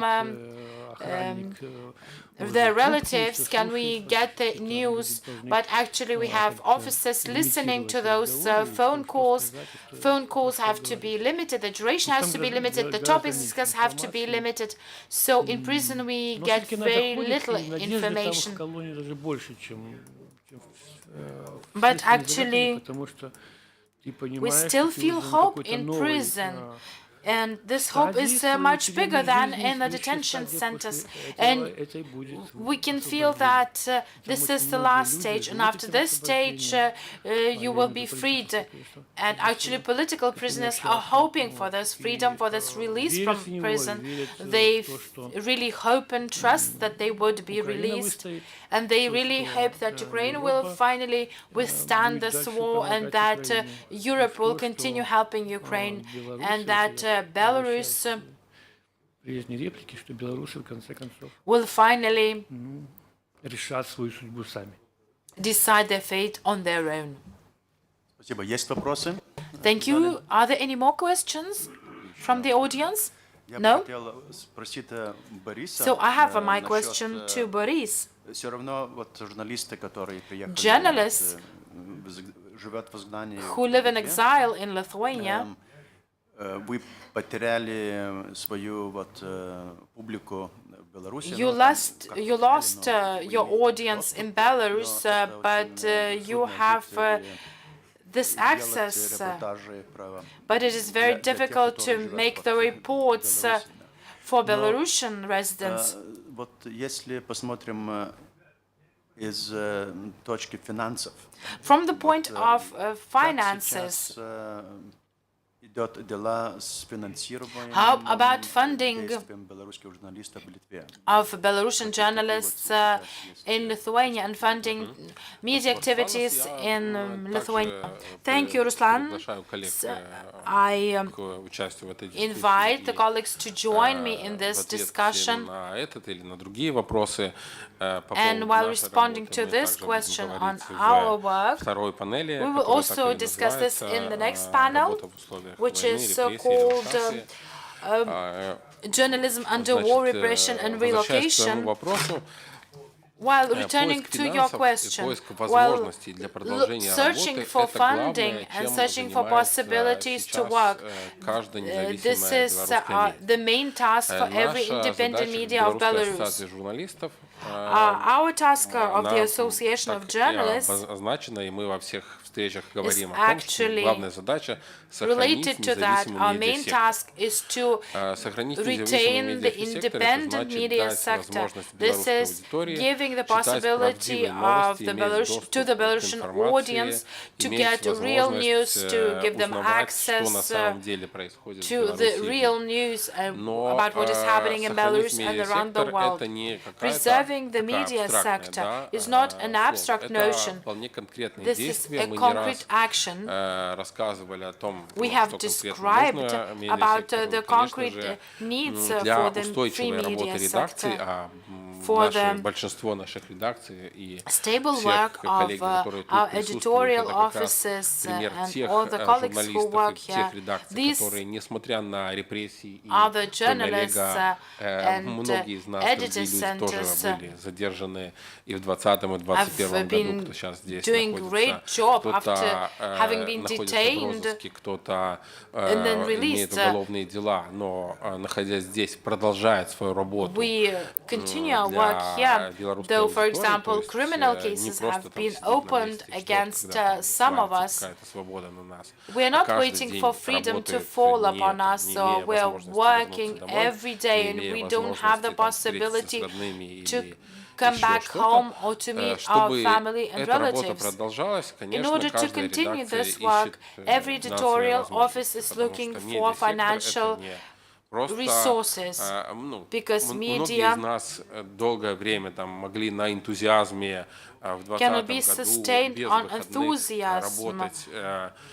At some point in history, we worked based on enthusiasm. But all this cannot continue forever. We get serious psychological traumas after beatings, after detentions, and editorial offices need to have the possibility to pay salaries for their своего белорусского дома, они должны где-то Personnel жить, они должны and иметь people need to live somewhere. They have to have the possibility to pay rent, to pay for food. So this is the main task for every нашей Нивы, и every editorial office. And I will not be mistaken if I say that every task, two main tasks for every media, for every free media, is to feel contact with the Belarusian audience and to feel like being in Belarus. It means not to distance yourself from Belarus. And number two is to be able to pay salaries for your journalists who make wonderful reports while abroad, who find sources, who try to get information. But they have to have the possibility to buy food and to pay their rent in order to be able to continue working. Otherwise, we would not be able to have effective media. And in this, well, actually, every editorial office is in this search, in this task. Well, some editorial offices have different models of getting funding from donations. Some work with funds, with the Belarusian diaspora around the world that is actively supporting the Belarusian media. All this is the effort to preserve free and independent Belarusian media. We have to put every effort to ensure that journalists can continue their work. You said that one of the main tasks is to have contacts with locals in Belarus, local audience in Belarus. Is it possible? How is it possible? Да, спасибо, Руслана. Мы как раз об этом более подробно поговорим на второй панели. Well, we will speak about this in more detail during the second panel discussion. Если кто-то из коллег из редакции или I хочет think присоединиться, поднимайте руку смело. you can raise your hands if you говорит want очень to. осторожно. Подключайтесь. Как мы это Please делаем? join Если так us, and you can share your ideas. Every editorial office is doing their utmost to get safely information from people in Belarus so that they have the possibility to find the information from open sources. The authorities are closing all the statistical data. The statistics has become secret, and despite being in exile, we call hotlines, we call the authorities in Belarus in order not to distance ourselves from the Belarusian agenda. We will always be having a huge threat of losing the Belarusian agenda and to start speaking about the events that are happening in the field of your vision, for example, Kiev, Warsaw. But I'm impressed by my colleagues. These are real stories when Belarusian journalists in other cities Литве или в Украине или в Варшаве работает там условно общественный транспорт или сколько стоит билет на проезд. Do not have the information on public transport, for example, in Vilnius. Зная, сколько стоит билет на проезд в Минске. But they know this information about Belarus. They know about the product prices, food prices in Belarus. They also know they get information about different prohibitions and bans. So our tasks as journalists from Belarus is to get all the information about Belarus and to know everything about Belarus. Sometimes it is easier for us to get this information than попасть For в example, Украину. for a person Если who кто-то из lives коллег inside моих хочет Belarus, присоединиться и сейчас сказать несколько слов, if any of my пожалуйста, и мы colleagues would вернемся к like этому to contribute во and второй join части. me, you can openly Спасибо. Есть remark. вопросы? Any more questions? Colleagues? У меня коллегу есть вопрос, но I я have one question to my colleague, but I'm also waiting for other Да, я questions. бы хотел Well, тоже спросить I want to такой ask практический вопрос тоже. practical Насчет question переезда about белорусов из Белоруссии в moving Литву, потому что сейчас from есть, Belarus to конечно, Lithuania. проблемы, ну как проблема, но сейчас литовская граница We have the очень Lithuanian border. охраняется. It is being guarded very strictly. Нет ли таких не бывает таких историй, что некоторые журналисты или те, которые борются за свободу и преследуются режимом, не может приехать в Литву, потому что Are there any cases when journalists cannot cross the border and come to Lithuania while being persecuted in Belarus? Господин Жигимантас вышел, но мы должны... Unfortunately, Mr. Pavilionis has already left, but I believe that we have some other colleagues, and I think we are grateful to Lithuania for the opportunities provided for Belarusian journalists. You know, it is very easy to talk to you because every Lithuanian is well aware of the situation in Belarus. They are well aware of the threats arising in that country. And just we see the picture of what was happening long time ago at the Parliament of the Republic of Lithuania. Similar things are happening now in Belarus. We are grateful to Lithuania for its support. Therefore, yes, we do believe and we are convinced that whenever our journalists need visa, they do receive it. And Lithuania works much better than, let's say, and understands the situation much better than other Western countries.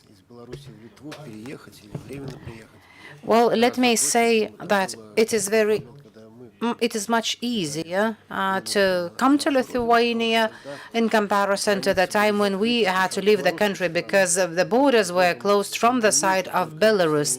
Moreover, at the border areas,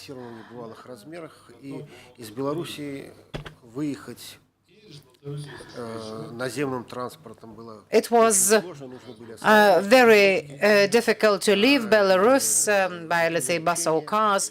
We would take, let's say, business trips. We would think of reasons how to leave the country, but it was impossible to take a plane because after the forced landing of the plane in Minsk, the plane that was carrying Protasevich, it was impossible to go to Vilnius by plane. We could only take the road transport to the Western countries. After Russia's, Turkey's, and Armenia, I believe that Belarusians could leave only for Georgia, and some of the colleagues, some of the journalists have left for Georgia. And as it was impossible to cross the border by land, it is still difficult, although the transport has been restored and is much easier. Of course, we know that the situation is becoming even worse because Belarus has been included in Russia's aggression against Ukraine. It is participating in Russia's aggression, and if I am afraid that one day the state might announce mobilization and the borders will be closed, and this will cause even more problems This, of course, the problem relates the state of Belarus, but I do support Boris, who said that Lithuanian authorities help us a lot. Ms. Jeanne Cavalier. Thank you. Now I'd like to give the floor to the Belarusian journalists, not only in Lithuania but in Europe. Do you monitor what is the concentration of Belarusian journalists in different parts of the EU, and what is the situation of Belarusian journalists in other European Union countries?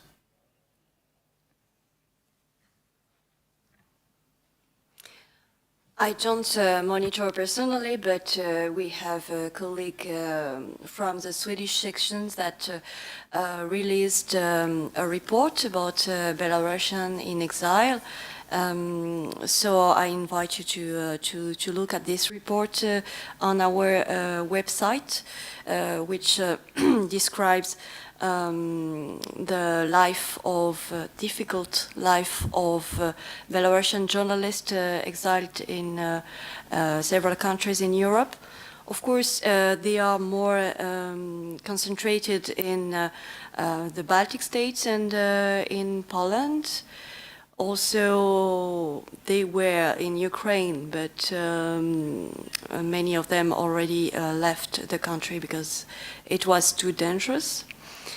And their life became even more difficult since Russia's war on Ukraine because of the sanctions, international sanctions, that also, like for Russian journalists, that made the life of Belarusian journalists more difficult because they can't use credit cards and bank accounts and so on. So that's, of course, the experience is very difficult, and we urge all the states where Belarusian journalists are in exile to help them not only for the procedures, visa process and so on, but also for psychological help and for the financial support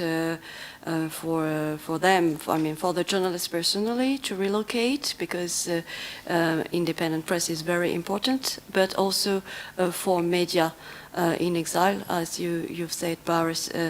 It's very difficult for media in exile to finance themselves, so the states could support them, especially because we know that independent press is a pillar of democracy. So.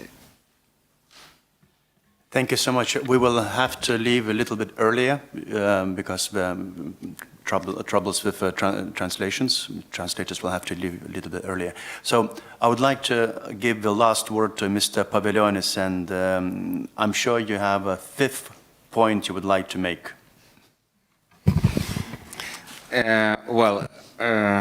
Okay, maybe I was too pessimistic, or maybe trying to encourage. Oh my God, English, no, Russian. По-русскому. Некоторые мне говорят, что some people say that, Žygis, don't give up, Belarusians will be free because they have only had their first Maidan. There will be a second, maybe a third Maidan, and they will go to West, just like its neighbors. Maybe it's true, but мне хотелось бы, чтобы ваш народ после всего, I hope that your nation, after all the sufferings that it had endured, used the window of opportunity as fast as possible, because I don't know what else will happen and when this window of opportunity will open anew, because we have been waiting very long.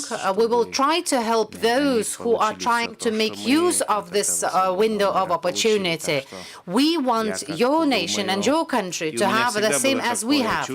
You know, I have always had the feeling that irrespective of the very difficult situation in Belarus, I контакт с белорусами, он самый лучший, потому что I have maintained the best, even psychological contact with Belarusians myself. I have always felt that you do have the potential, that this potential is very big. But despite the fact that you have a huge potential, you have not used the chances given to you. Well, maybe you will use the chance one day. Thank you. Можно небольшую реплику? May I a short remark? Вот вы сказали про Well, you talked окно, которое about the window закрыться, of opportunity а я that думаю, might soon мне сразу open. вспоминается вот And сейчас I здесь myself все уже remember европакеты, а у нас еще вот у многих старые такие окна. Помните эти вот Well, you now have the plastic windows with glass package, and you know we still have the old windows with a small window that we used to open. Now it seems that although the window will open, this very small window for the air will not be closed. Well, when it comes, I know what you are talking about. I know about this system. These systems are strong until the very moment when the nation stops to be afraid. So when the nation is no longer afraid, the system breaks down very quickly. Well, we thought that you will break free back in 20s. In 2020. But maybe next time there will be more people on the streets. Those people will be more determined. So we are looking forward to the second Maidan.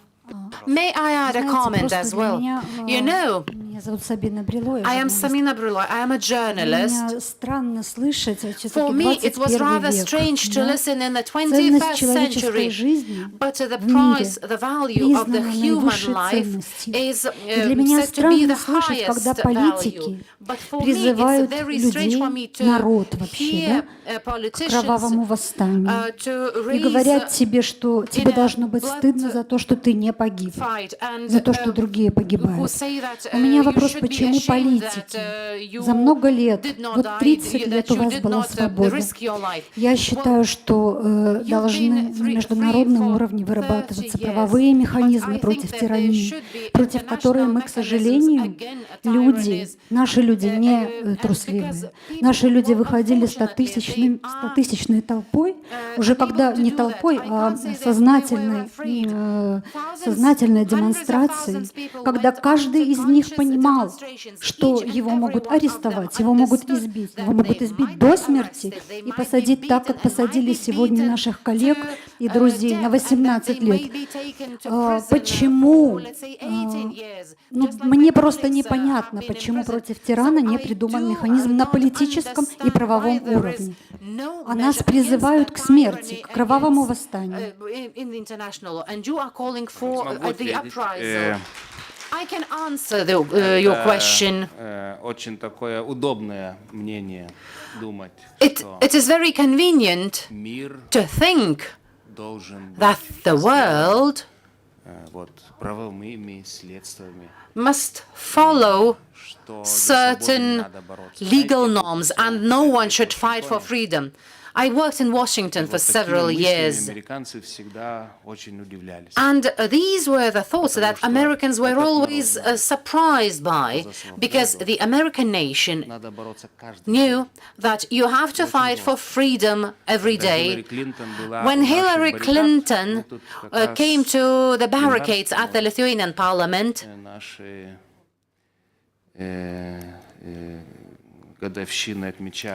when we commemorated anniversaries, she said, well, it's very beautiful in Lithuania.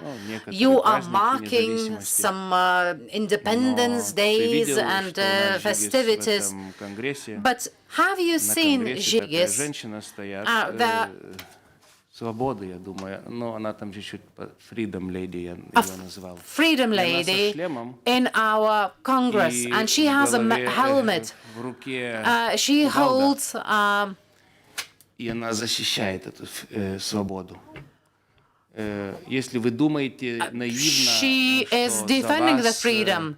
And if you мир are naive to think создаст that всё, the и вы world будете will do everything жить, for you, will мирно create for и you, and you демократично, will так не live будет. in a peaceful Очень and много в democratic этом way, мире so this is not the людей, case. This will not happen. которые за деньги, за There are власть, very many people in the за world всякие другие такие человеческие чувства отнимает свободу от других. who are taking freedom этих from людей other надо nations защищаться. Вот for от вас money and отняли for power. тоже свободу, You вас затащили в have to концлагеря. fight for that. You were И you were щас deprived не of freedom. только You were что taken вас into затащили, щас из-за camp. того, чтобы So, это кресло выдержать, Лукашенко убивает in order to и maintain his power, Lukashenko другой is народ.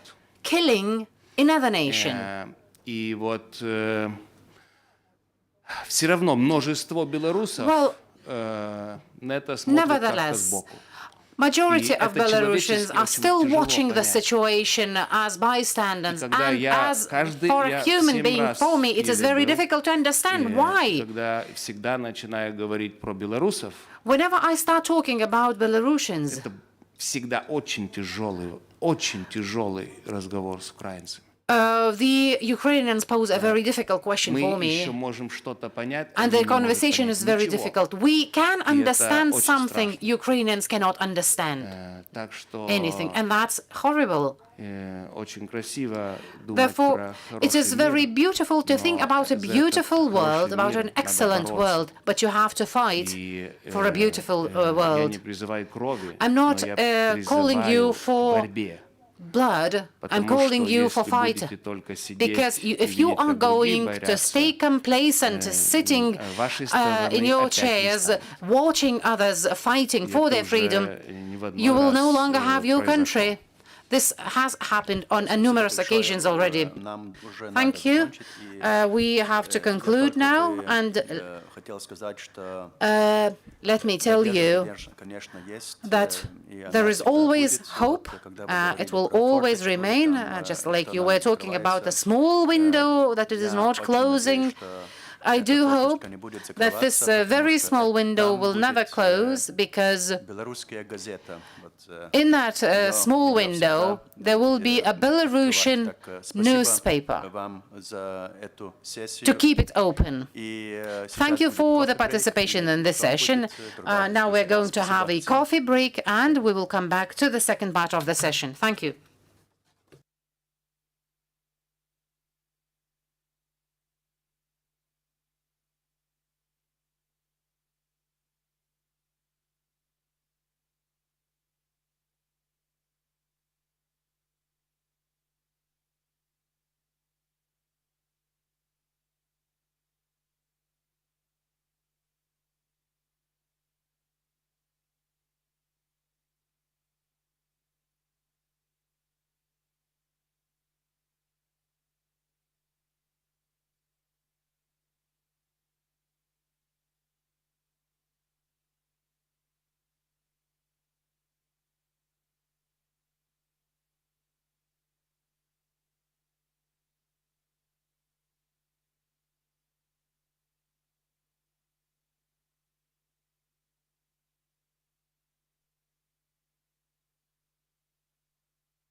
Дорогие коллеги, спасибо, что Dear colleagues, thank you for coming back. Такая довольно острая дискуссия. We had a very sharp discussion. В прошлой панели. Каждый на них может отреагировать You can react to them. У нас в конце концов You're open to do that because anyway we are a forum of free journalism. I will chair this panel discussion. Тому, как работают белорусские медиа, как удается сохранять контакт. I am Boris Горецкий. Сложности и, в общем-то, что Today we are now in this panel discussion we are going to speak about the journalism under war, repression and relocation, and journalism in exile. And we will speak about our own efforts and tasks that we undertake. I would like to present the participants or panelists of this discussion. I also invite all of you to join this discussion. We have Alexandra Pushkina from Zerkalo.io. We have Anastasia Roda from Nasha Niva. Maria Orджоникидзе, director of the Justice for Journalists Foundation. She came to Vilnius to join our forum. We also have Darius Lukoševičius, deputy chairman of the Lithuanian Union of Journalists. And we also have with us Ольга Семашко. Я Ольга Семашко. Перейти мне на русский язык, представляя тебя, потому что никогда по-русски, наверное, с тобой не коммуницировали. Ольга Семашко — это главный редактор editor-in-chief Radio.net. И также с нами есть еще много других gostей, которые также выступят на этой панели. That will speak in this panel. С нами Витис Юрконис. And we also have Vitis Jurkonis. Очень так драйвово ответить на какие-то, если promised to answer вопросы. Some of the questions from the Belarusian side, and I would like to give the floor to Alexandra Pushkina and to speak about Zerkalo and its work, its difficulties. Thank you. Good morning. We are working. And this is our main task. The majority know the establishment of this media outlet, but I will describe it shortly. We had a media outlet for 20 years under Marina Zolotova as chief editor and Lyudmila Chaikina as director general. They are now imprisoned and they are on the list of terrorists. And we, part of the editorial office, were forced to leave after the 18th of May. We established Zerkalo, who continued the work of its predecessor. We have new staff members. In the past, there was a huge editorial office with promotion unit, with photo unit. We also had a video editorial office that had a YouTube channel. And now we still had the platforms that we can work on, and we still have a relation with our audience via feedback. They are our main sources of information, and communication with them is the difficulty that we are facing, because it is becoming less and less safe every day. They are facing great risks, and we always have in mind while working that it might have some negative consequences on those who speak with us, who give us information, or who is covered by our articles. Therefore, we use different mechanisms that are not used in normal circumstances in journalism. We do the reprinting from our blog. Initially, these were people, and then they were identified as extremists. Не такое закрытое мероприятие. То есть пользуемся какими-то инструментами, которые помогают нам выходить на свою аудиторию, добывать информацию, что становится с каждым днем сложнее. In order to get the information, it is becoming difficult and difficult. We had 2 relocations. After the 18th of May, we went to Kiev and we opened our first campaign there. When we legalized ourselves there, and when we normalized our processes, unfortunately, as the war began, we were forced to leave again. For the second time, it was much more difficult. The war changes everything. And we work from 2 countries now, Lithuania and Poland. Здесь нам пришлось заново восстанавливаться, We had открывать кампании, опять change, to open new campaigns, to assemble people. But thanks to Lithuania, we had an opportunity to work and to pay less attention to a constant struggle for this legalization, because this is an open country, open for supporting Belarusians and free press, free media. Certainly, we are still facing with some small details, minor details in terms of legalization, but I believe that in the process we will find the universal methods in order to verify journalists and to help not only journalists subject to repression, but also their families, so that people can work and be not preoccupied for their family members who are forced to stay in Belarus. We continue our work, and we did not stop on those days that we were forced to flee from Kiev to Vilnius and to Gdansk. We continued our work, but certainly наших показателях, когда Яндекс блокнул нас как первая медиа белорусская. As we were blocked by Yandex, уникальных юзеров, and over a million of unique users left us, because this was the audience from Russia.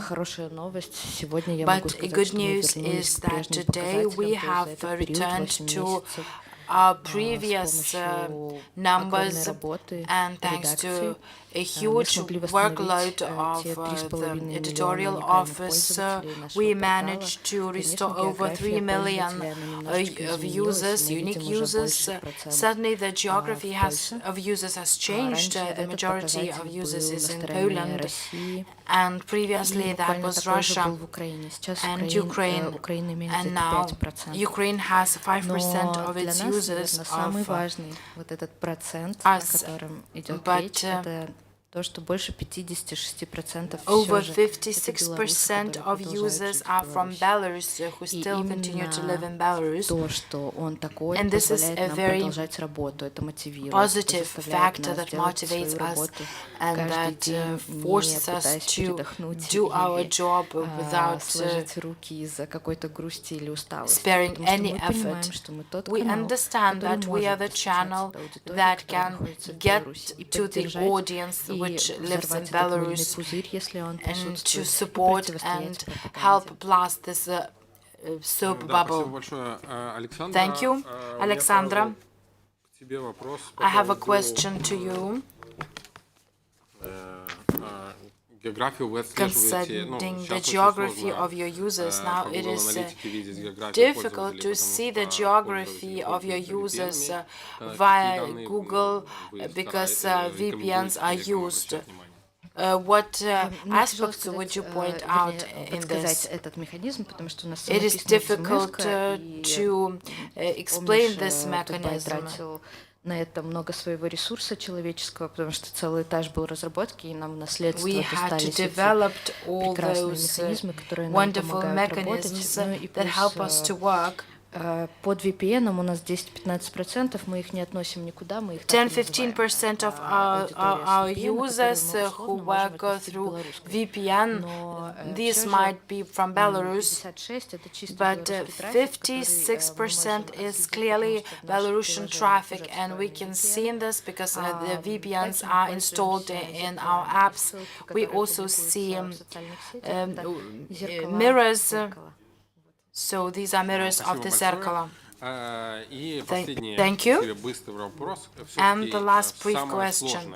Well, what is the most complicated thing in working in Zerkalo, or the problems that you are facing? The most complicated aspect, to be sure that we will not harm anybody, because we actually bear a moral burden. It is very difficult to bear this burden and to continue working. So this feeling of responsibility for possible repressions. 15 colleagues were detained and were put to prison. They understood that they have to weigh every word they use. And when we look nationally, on the national level, you understand that this might have, your actions might have repercussions, not only of inviting somebody for interview or by making somebody redundant, but inside the staff members, you can see the talks after something happening, that it is difficult to continue. We cooperate. We know that we work with specialists who help us with mental counseling.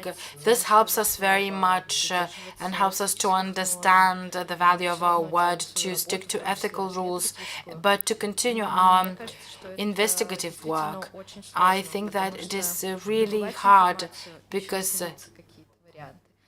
you can get the information, but the price of a mistake can be very big. Thank you, Alexandra. The speaker has not turned on the microphone.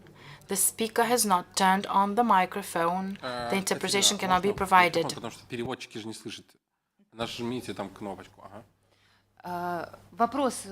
The question for both of you, because your editorial offices get information from the sources from inside the Belarus. What are the most safe communication channels from those living in Belarus? Well, please bear in mind that we are having a direct webcast of this, and we are having propaganda attacks on us. What can those... Well, we're actually open to the public now, but can you share your experience? Well, you have open contacts, open channels of contacts and communication, or we will not discuss that. Well, this is the moment when you have to think really hard how to answer the question. Well, we have methods. When you made research of regional press, national press, or social media published in Belarus, this is a major source of information so far secure. Certainly, we have certain contacts that we can call, hotlines, for example, in the ministries. So this is what I can name now, unfortunately. Thank you, Katerina, for your question. Nastya, we will let you speak on globally. Nasha Niva is a unique newspaper, the oldest Belarusian newspaper with pictures that was first published in Vilnius. К сожалению, или так волей судьбы получилось, что мы сейчас снова в Вильнюсе. Unfortunately, we are now in Vilnius. It might be a new stage of national revival of Belarus that began in 1996, and we will reach a certain breakthrough. Now, Anastasia Rauda is the director of Nasha Niva. Can you describe your publication and the changes that happened in this year before the conviction of your colleagues and before you being identified as extremist publication? What are the main challenges and difficulties for you? What can you be proud of some aspects? Thank you, Boris. Very often I make a joke by saying that I'm a director of an extremist publication. Well, people laugh and say, well, you have a very strange situation in your country. It is very difficult to understand for many that, for example, for working for Nasha Niva, our journalists or editors can be convicted for 7 years of prison. This is absurd, bearing in mind that we are speaking about Nasha Niva, the history of which begins in early 20th century. Jan Kupala, a poet, also worked in Nasha Niva. I think that he can also be called an extremist. So this is the life that we're living now. I want to thank Lithuania and Freedom House. Vytis is here. My special thanks goes for helping Belarusians in general and Belarusians in particular. You help us feel safe because unfortunately in our homes we really face threats, and working as a journalist is equals to being a terrorist. For example, when speaking with the taxi drivers, I say that being a journalist is the most dangerous profession in my country.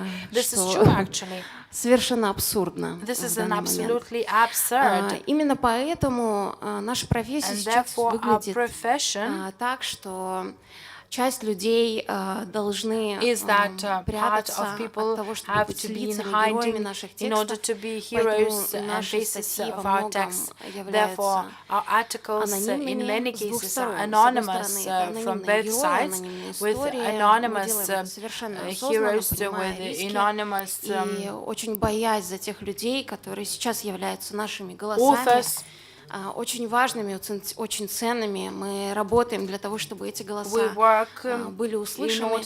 С другой стороны, мы очень боимся за людей, которые делают журналистику сейчас, и об их безопасности мы должны тоже думать. Work in journalism, and texts mostly are now то есть это какой-то коллективный журналист, коллективный журналистский разум, который продолжает сейчас свою работу. Тоже именно поэтому сейчас, например, очень сложно For this reason, it is very difficult to find journalists who are ready to work under their own name, to be the voice, именно потому что есть такие огромные риски, именно потому что репрессии против журналистов, несмотря на то, что кажется, что на очень высоком уровне были еще 2 года назад, продолжают усиливаться, что, конечно, делает нашу профессию еще более небезопасной, еще более сложной, и, конечно, это приводит к такому кадровому голоду во всей сфере. Как говорит Борис, сейчас мы сражаемся вообще за сохранение журналистики как таковой. Human resources. Now we are fighting for preserving our profession in Belarus and for Belarus, because it is the most difficult thing nowadays. Suddenly we face many difficulties concerning survival in new circumstances, but I think that we're doing quite well with our revival, and I think that Belarusian journalists are very creative. 2020 году, и все эти сложности, которые создает нам режим, мне кажется, достаточно успешно преодолеваем и находим новые каналы коммуникации со своей аудиторией, несмотря на все барьеры, которые перед нами стоят. Например, мы заблокированы в Беларуси и даже в России после войны за правдивое освещение войны в Украине. И сейчас, например, мы highlighting of the events, and now we are blocked from all the Yandex services, and search on us is limited in Google as well. And this is becoming a support for the propaganda, because resources of the propaganda are available without the VPN. Algorithms find it difficult to understand the situation in Belarus, and they work under the normal rules and guidelines. Выходим на новые платформы, доступные We для нас, actually find new platforms that are available for people, for us, for people in Belarus. And now I think that it is time when we can develop and can do much more.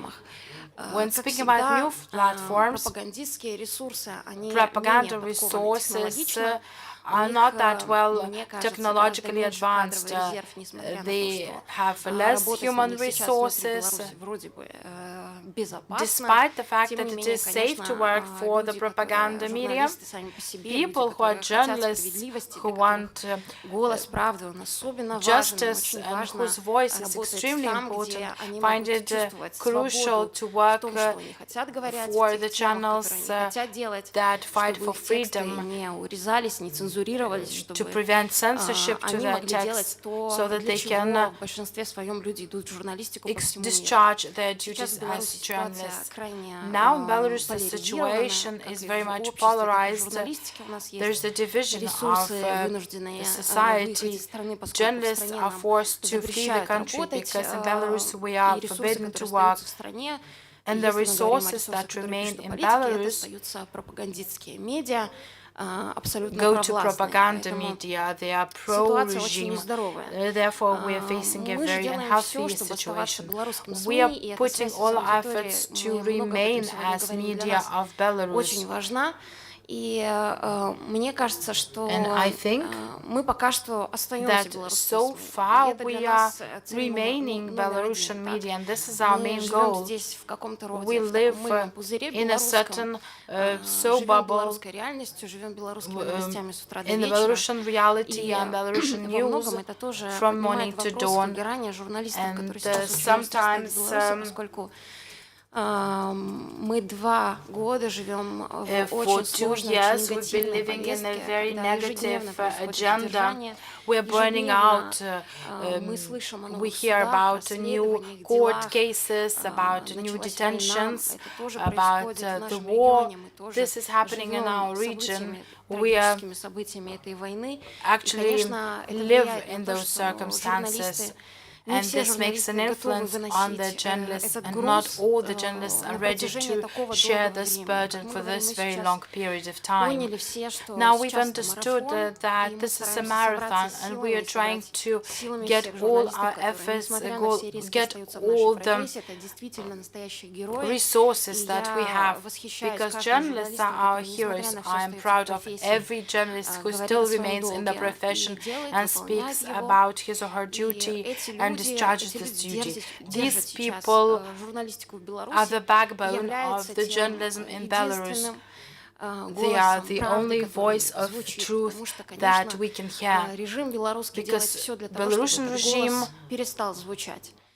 does its utmost to silence this voice. So far, it has managed to do that, and I think that we are fighting the difficulties very successfully, and we are developing despite all that, and looking and finding new platforms, going on new platforms. We are increasing our audience. This shows that people are looking for truthful information. They are ready to find this information despite any blockages, any VPNs, despite new platforms. sometimes they follow us wherever we go, because for people, it is important for people. I just want to remind that Belarusian journalists are doing a great and important job, and I want to invite you to continue doing that, because this is extremely important in this difficult situation, especially now when war is being waged and when we do not know anything about the tomorrow. We do not know what can happen tomorrow or in several years. Certainly we wish that we would be at home, and this lack of knowledge, lack of information actually is the difficulty that we have to overcome in order to be flexible, in order to be able to change. This is extremely important for us today. Thank you, Nastya. Thank you. It was very interesting to hear, and you have deserved the applaud of the audience. So again, I have a question to you. And we should not be speaking very fast, because the interpreters have to hear everything. Now, what is the most difficult and what are you most proud of in your work? I am most proud, to my mind, that we remain the Belarusian media outlet, and we are truly very happy when we hear that you are the Belarusian media and you are successful in doing your job. And I am proud of that, because that's our objective number one. And it's very important for me to remain a Belarusian media, even though I do not live in Belarus. What was another question? What are the difficulties? Well, but security, safety is the challenge number one. We have to think about our security on a daily, on a minute basis. We have to think of how to protect people, how to prevent people from persecution, from detention.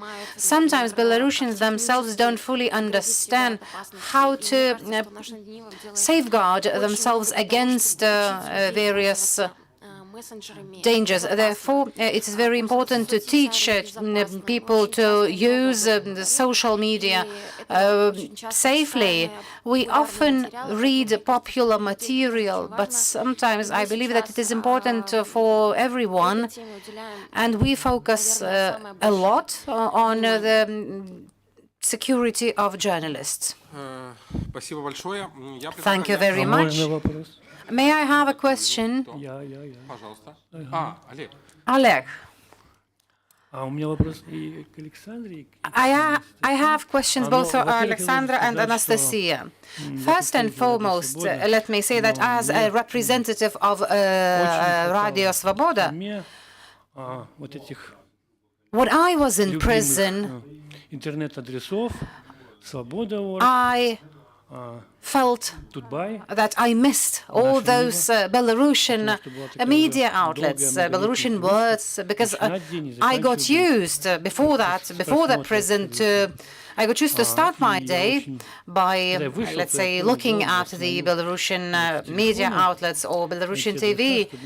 So in my telephone, I had even icons, those shortcut keys to find those sources of information. But my question is as follows. My question is rather critical one. Well, I do feel concerned about the mother tongue, about the Belarusian language.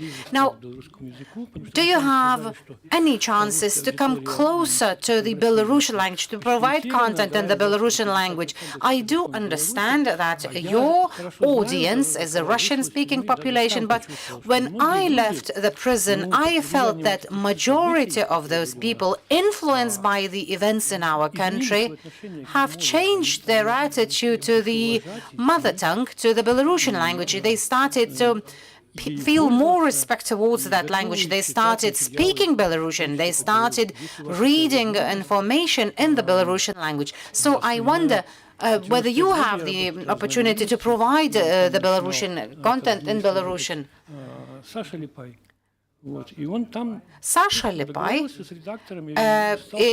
my friend, talked to some editors, and let's say in some media outlets, they agreed to place Belarusian texts in certain media outlets.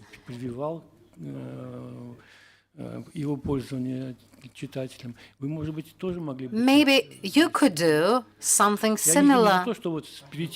Well, I'm not saying that you should be providing all the content in the Belarusian language, but maybe you could, let's say, include at least some content in the Belarusian language. Thank you. Thank you for coming back to us as our reader that soon. Well, I do remember that you didn't have an opportunity to read our newspaper for those 9 years, and we missed you. When it comes to the Belarusian language, the newspaper Zerkalo does respond to the needs of the audience. For 4 months running, we already provide texts. Инструментарием, там, если собеседник говорит на белорусском, то текст появляется на белорусской мове, а в целом являются...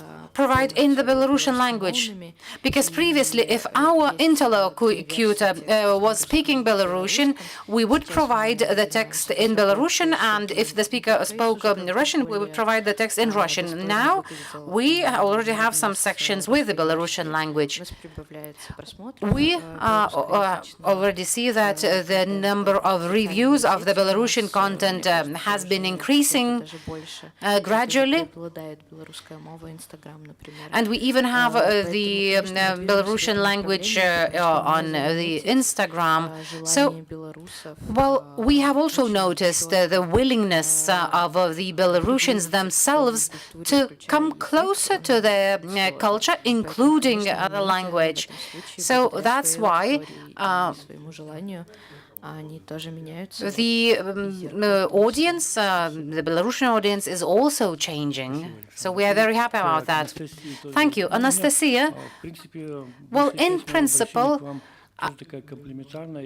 maybe it's not a question but a remark, but I was very happy to see that Nasha Niva is one of the most used, most read newspapers.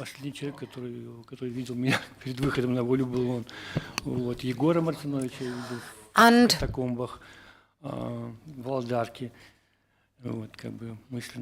I talked to Yegor Marinovich. I'd like to send his best wishes to you. So again, when it comes to my remark, it would be rather difficult for me to speak against my colleagues who say that sometimes they reprint the material from other media outlets.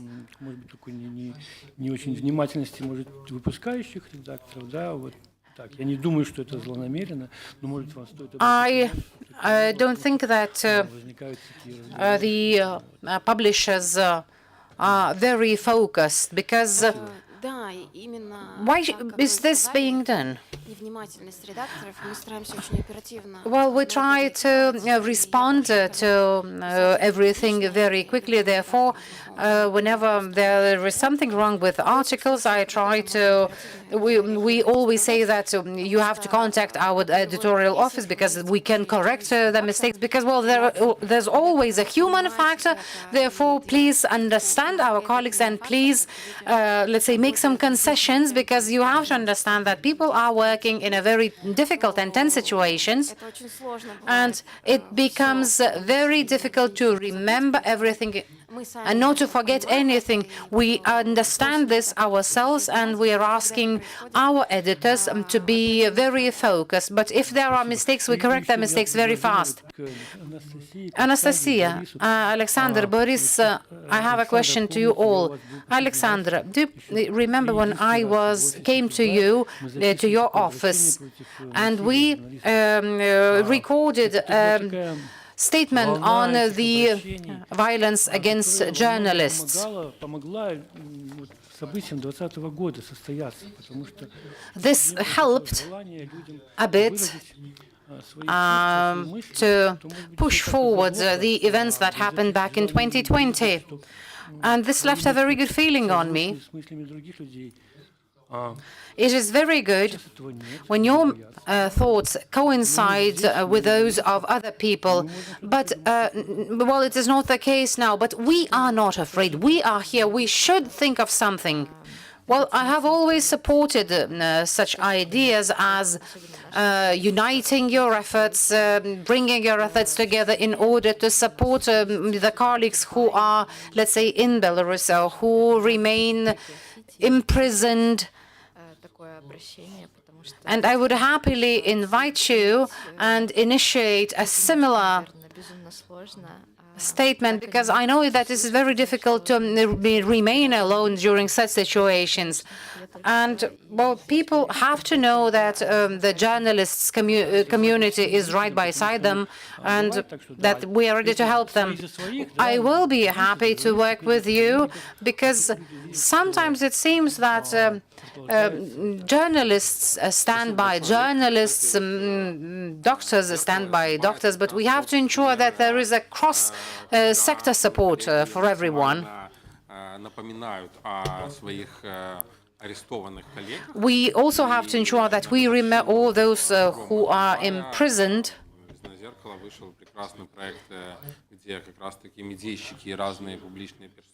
We remember the material that was released some time ago about the people who were imprisoned and who were later released.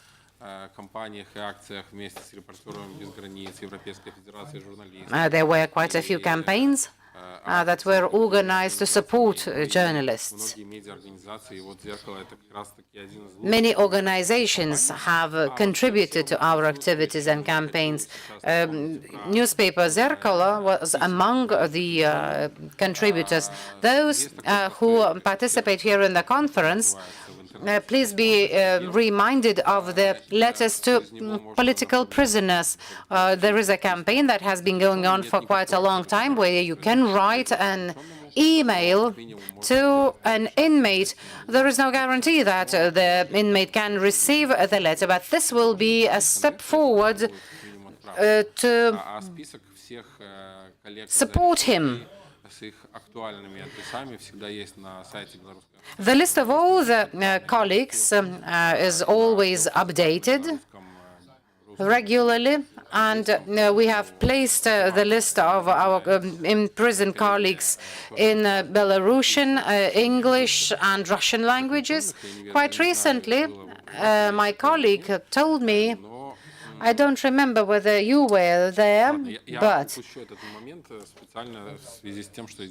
okay, I will skip that moment because our conference is broadcast. I'm not going to tell this story, but the efficiency of this method would decrease if I told the whole truth.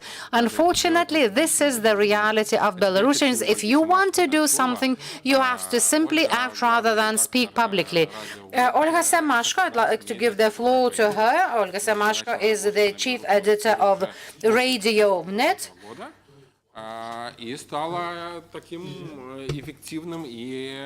She was charged with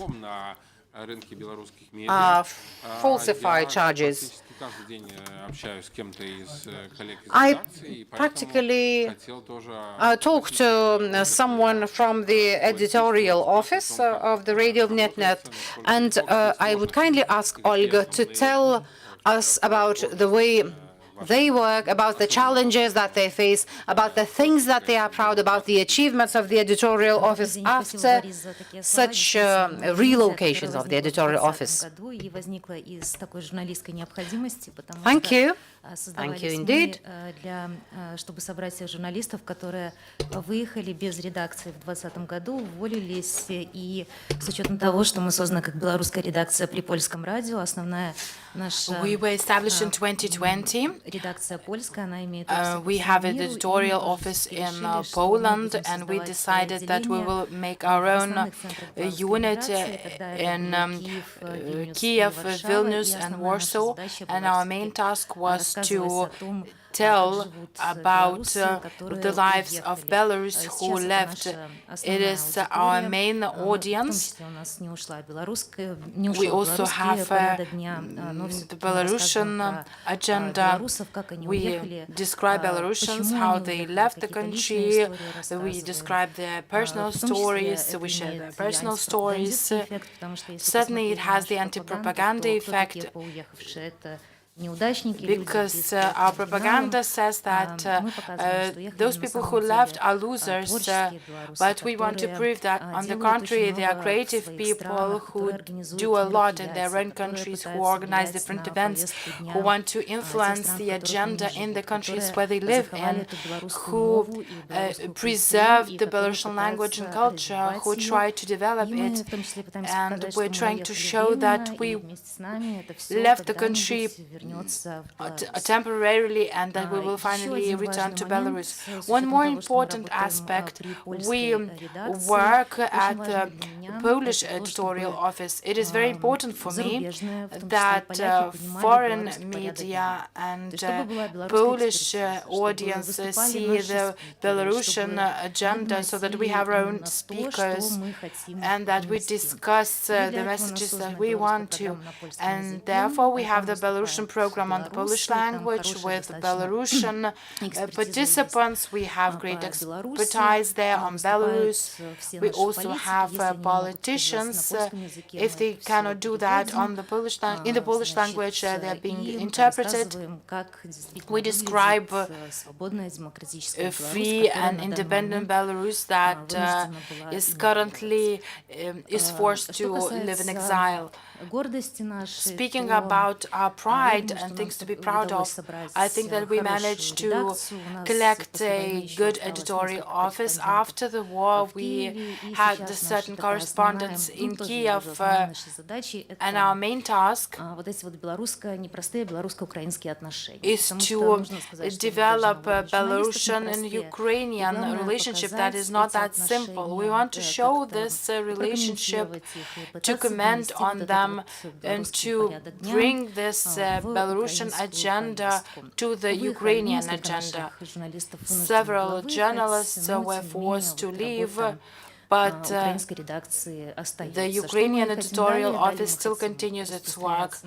We want to go to other countries as well, because our practice shows that Belarusians are everywhere, and we need to speak about the activities of the diaspora in different countries. And the most difficult thing is security aspects.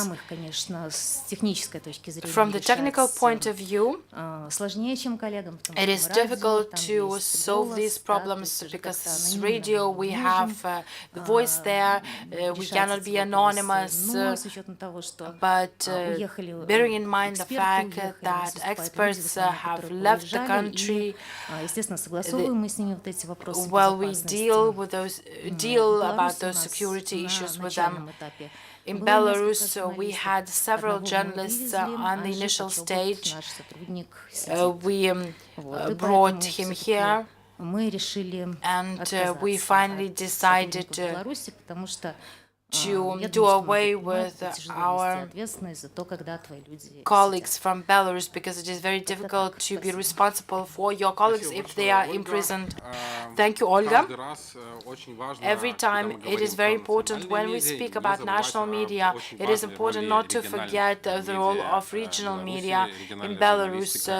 Regional journalism is the power of Belarusian media, and in many respects this is the blood or fresh air to the national publications, because in national publications we can follow the main national and international agenda, but local developments are covered by local media, by journalists working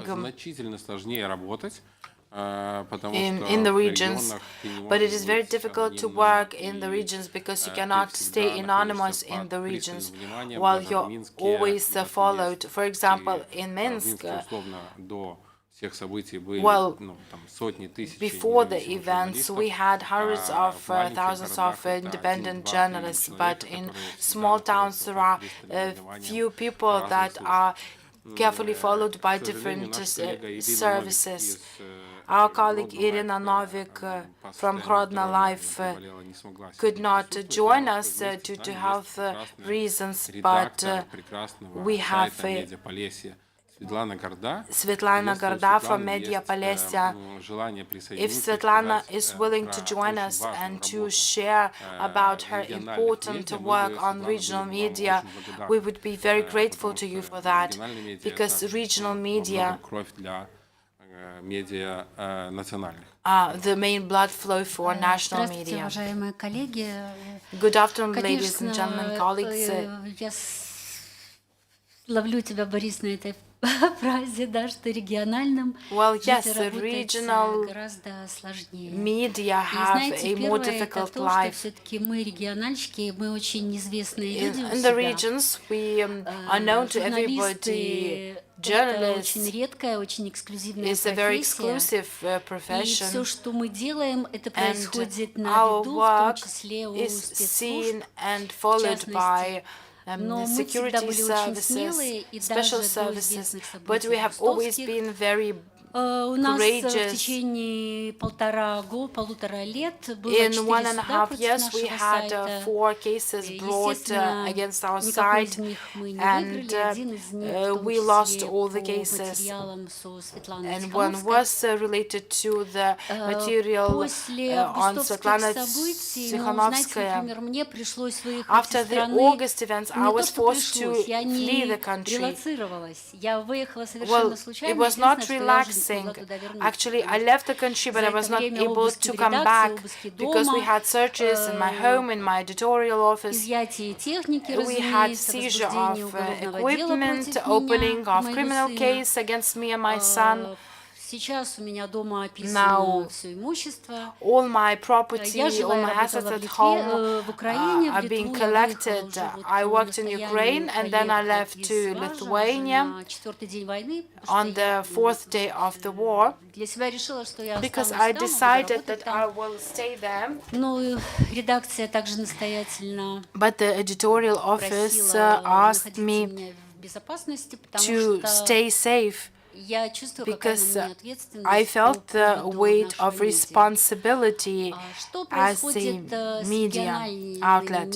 Speaking about regional media now, we collected all the list of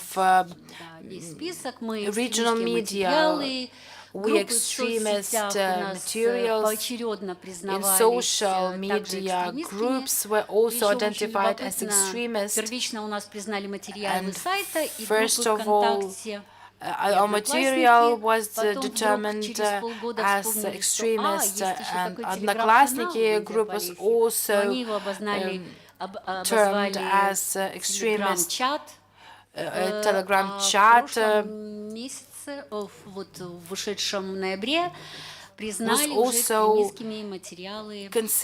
also considered extremist. Our Instagram account is also under extremist label. On Polessia, we have a loyal audience. We are very much preoccupied about our readers. We warn them about possible risks.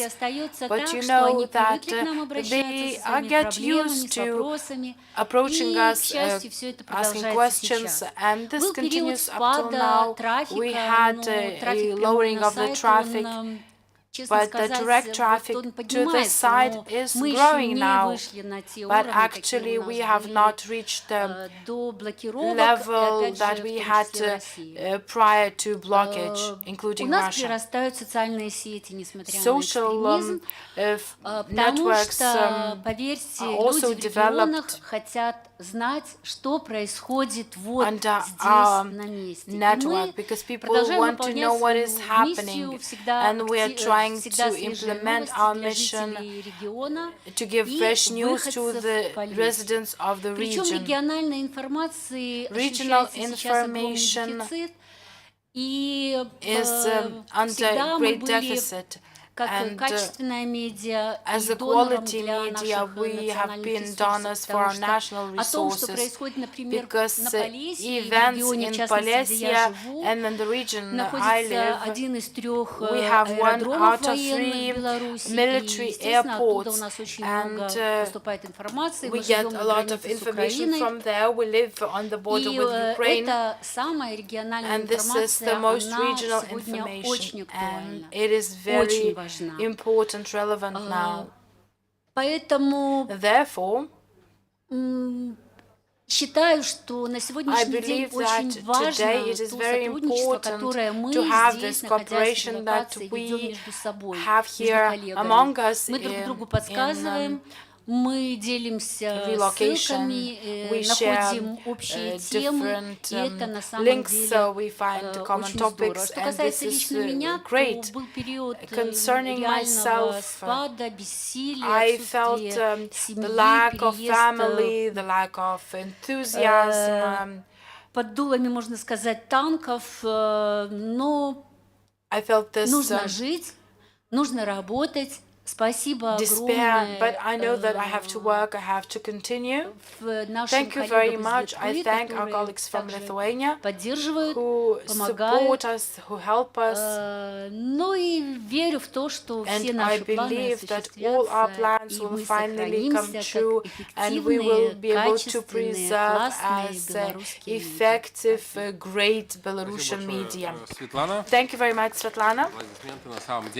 A round of applause. I can open the floor for questions to the previous speakers, but we also have 2 next speakers that I will shortly invite, but they are from a different sphere. They are not from the Belarusian media. So if you still have questions on Belarusian media, you can ask them, and then we will move to other speakers.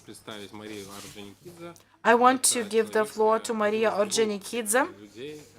She's one of 2 people that we've been working for a very long time, but I've not been able to meet her, and I've met her for the first time, as well as Ms. Cavalier. Maria will speak about the work about the work of the Fund Justice for Journalists, and what contribution can this foundation make to the Belarusian citizens? Good afternoon, dear friends. I'm proud to be here and to participate here and to listen to the presentations of very brave people. These people are professionals in their own field, and they are patriots of their own home country, and they are optimists, and I am proud of the feelings that I have. And I do appreciate the fact that I was invited to speak here. I represent the British organization, that is the Justice for Journalists Foundation, and first and foremost I'd like to thank Lithuania, as it has been said on numerous occasions, for its support for the freedom of expression, for respect for human rights, and for supporting everyone who faces persecution by totalitarian regimes. So thank you for the opportunity to be here. I'll tell you about the foundation. I'll tell you what we've done in the last years, in the recent years, and I'll try to answer the questions when it comes to the Belarusian journalists. So I think that our foundation could have provided more support to Belarusian journalists, but I believe that we still have opportunities to cooperate. Our foundation was established in 2018 when in the Central African Republic 3 journalists were killed: Han Jamal, Kirill Radchenko, and Targuev. They died. They were killed as they were investigating the activities of the group, of the Wagner group. They went to investigate the activities, but unfortunately they were taken into trap and they were killed. So that was the driver behind the establishment of the foundation, because we believe that the foundation could help in investigating the abductions and killings of journalists. So the situation was very unique, was not unique because in this event that happened in Central Africa was not unique at all, because there are many journalists that have been abducted and killed, because we know that 88% of crimes perpetrated against the journalists across the world have not been investigated. Therefore, we believed that something should be done, and we believed that journalists who were killed on their duty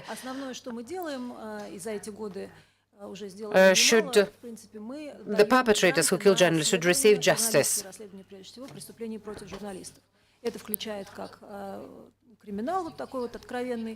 So, we know that the scope of crimes is much more extensive, because we know we can talk about crimes against journalists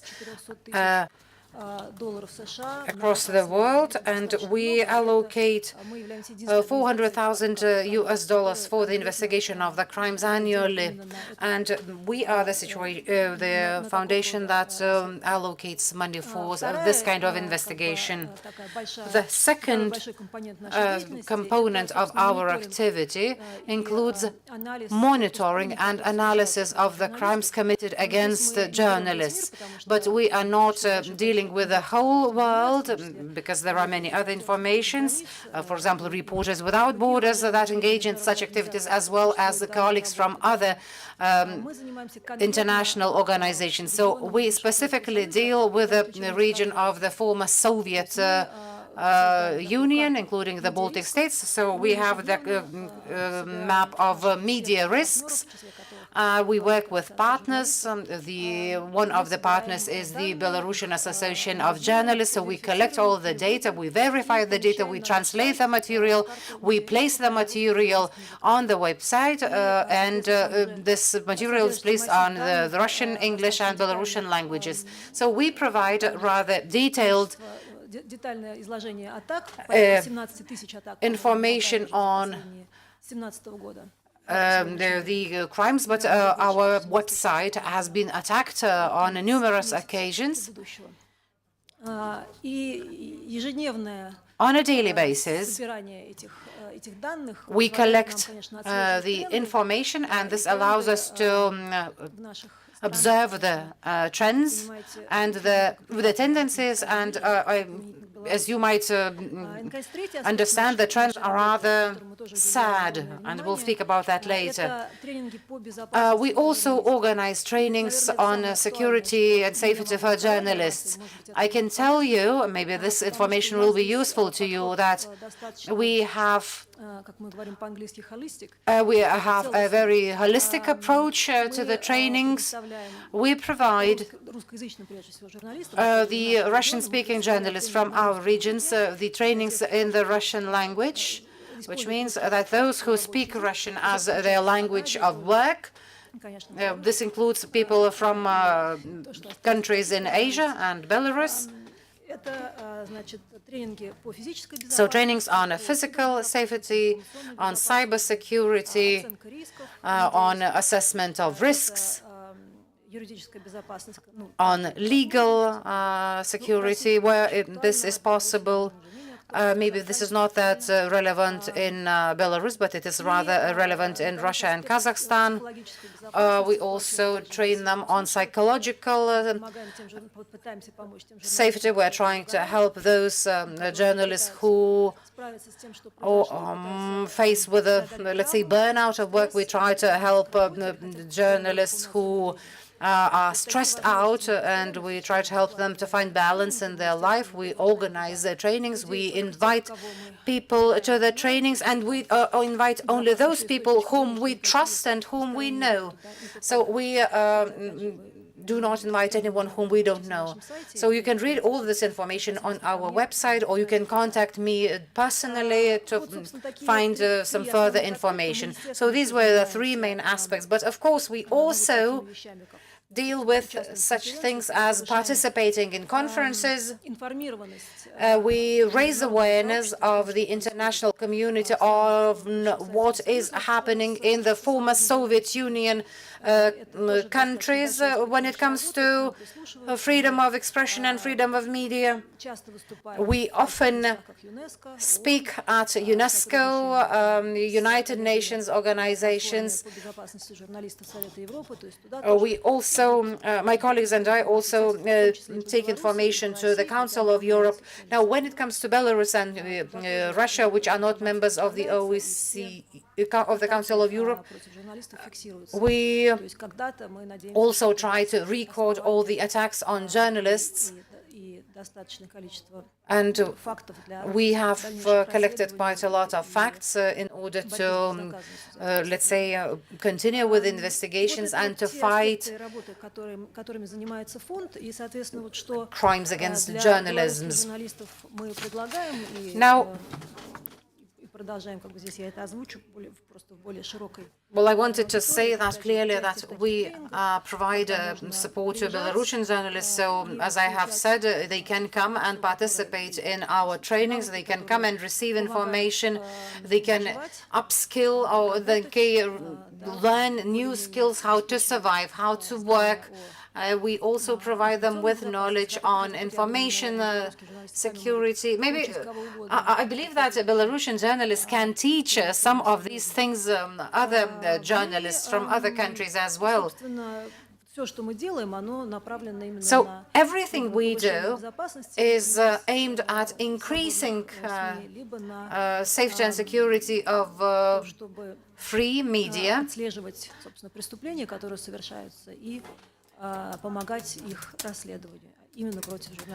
So we also try to help to trace the criminal offenses against journalists and to persecute the perpetrators. So I'll finish at that. If you have any questions, I will be happy to answer them. Thank you. Alina has a question. Yes, I do have a question. As far as I understand, crimes against journalists also means that you deal with arbitrary detention and many other things. Now, to your opinion,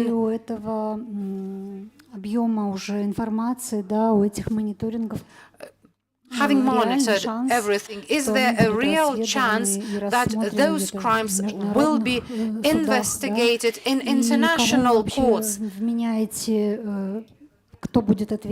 And who do you think will be responsible for the crimes? Do you think it will be the justices, the state itself, or someone else?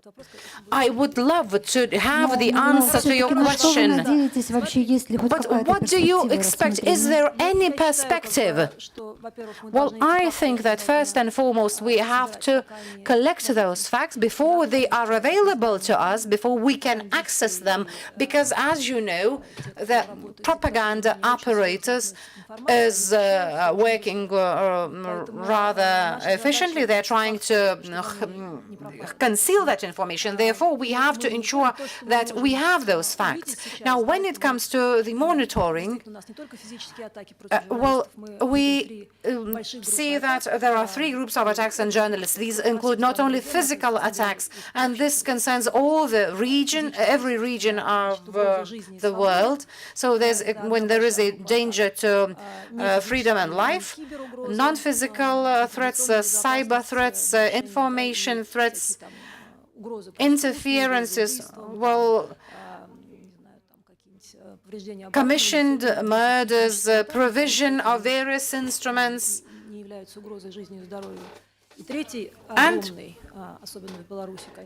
in Belarus, a very important and very dominant attack is a legal, judicial attack when law is used as a tool to persecute journalists. And this led to the fact that in Belarus we have 32 journalists who are currently imprisoned. The number of criminal cases on charges of extremism have also been recorded. You have all the data is available in the Russian, English, and Belarusian languages. So apart from collecting the data, Там было где-то 1500 мы насчитали. Это только то, что по публичным источникам, то, что мы смогли верифицировать. Да? 1500 атак было. We have, for example, calculated that back in 2021 there were approximately 1,500 attacks on journalists. In 2022, the number of publicly available attacks on journalists was 300 only. So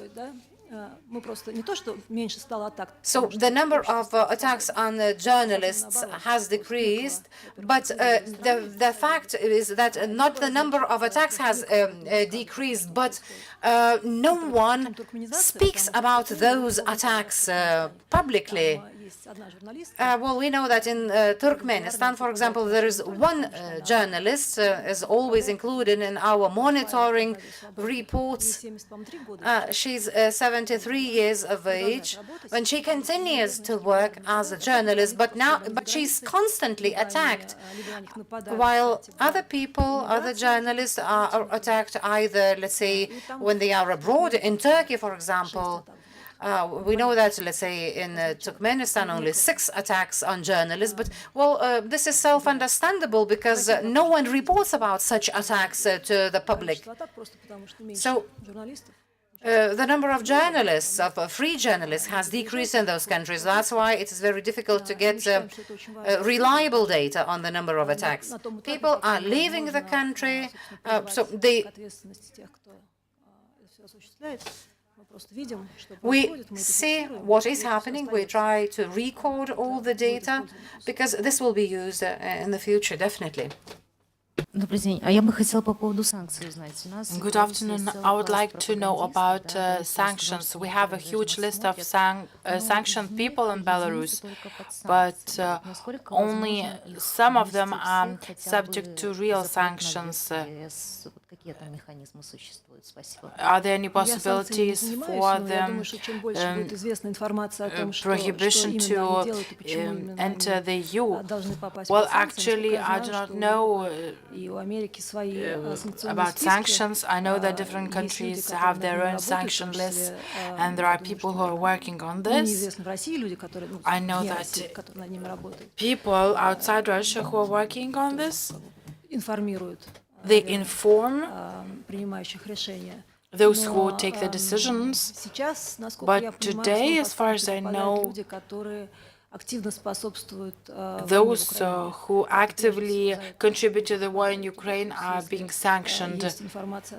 If we get the information that the propagandists do the same, I believe that through certain channels this information can be given. I think we can start from national parliaments.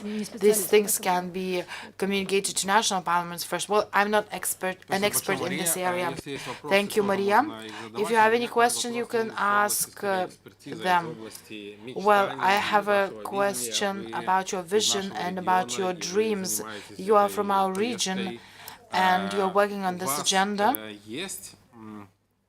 Do you have a dream or a vision of moving our region from this black and red labeled place on the map? What do you think? Is there a possibility that this might change in our region? I think that it is possible. I think that Belarus has more possibilities for that because it is smaller and people are really interested. Well, the percentage of those people who are interested in real events is much higher than that, for example, in Russia. For example, in Belarus, there are 1.5 million subscribers to international media, which makes 15%. In Russia, that is 1%, and this is horrible. пока его не имею. Unfortunately, I have no answer on Russia because of that. When in Belarus, we have a very united journalistic community, and the media is very united. I believe that the possibility of the brighter future is possible. Thank you. You were not able to participate in the first panel discussion, and your words actually are a continuation of that response to Mr. Pavilioni's words. If you don't have any questions to Maria, I would like to give the floor to our guest, Deputy Chairman of the Lithuanian Union of Journalists, Darius Lukoševičius, who will speak about his vision of Belarusian media and the situation in Belarus and possible assistance of Lithuanian journalists to their colleagues in Belarus. Darius, the floor is yours. Good afternoon. Journalism is the most dangerous profession in Belarus. Well, actually, Minister of International Affairs is also a very dangerous profession in Belarus. Actually, we cannot teach you anything because 30 years ago we were in a very similar situation in theory.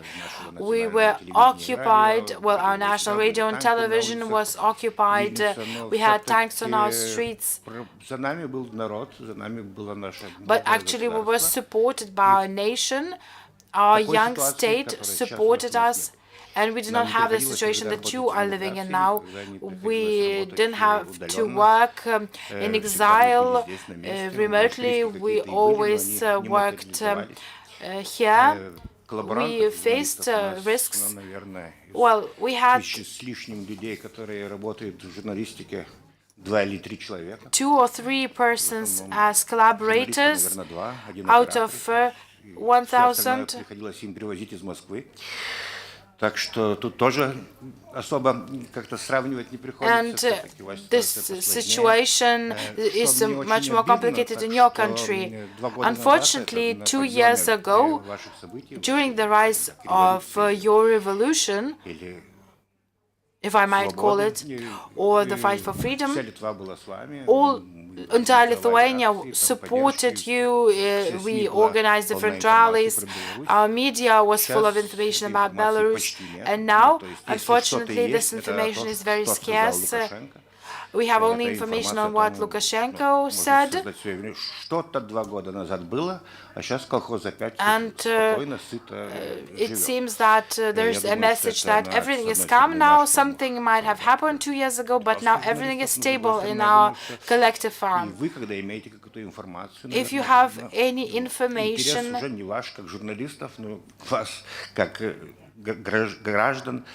you as citizens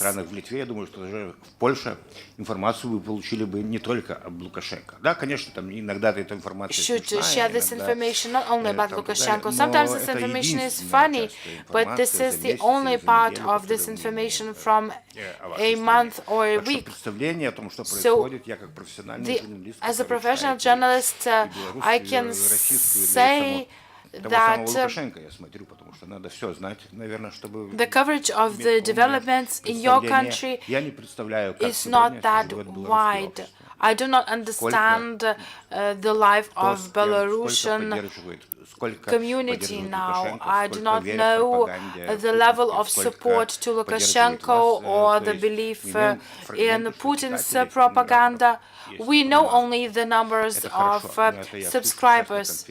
But I hear this during the information, but I do not hear your comments on that, the temperature of your nation. 2 years we had all the information and it seemed that we understood everything. And now there's a lack of this information. Certainly the war in Ukraine has put your problems to the margins, but people are still imprisoned.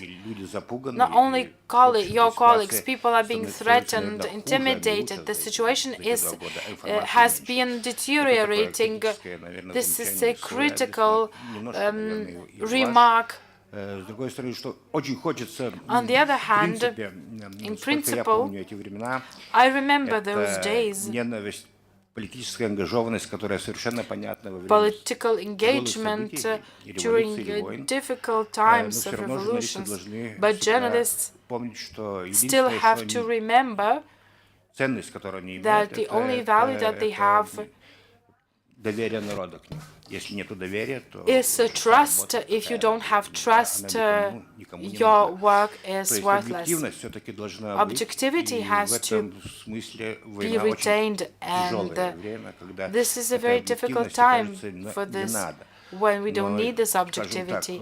But the truth will always prevail over lies. And your work, your task is to tell the truth, which is not always pleasant, and if people see it, they can trust you, and the situation might change, not necessarily that it might happen tomorrow. Look at the propaganda. Just look at the change of different versions in propaganda, from radioactive mosquitoes to drug addicts, Nazis. Как опытные исследователи говорят, что на допросе человек, который врет, если его заставить, for example, in the interrogation, there's the truth that if you interrogate a person for a long time and ask the same question for several times, he or she might change the version of the events. We see what is happening with your colleagues and Russian colleagues.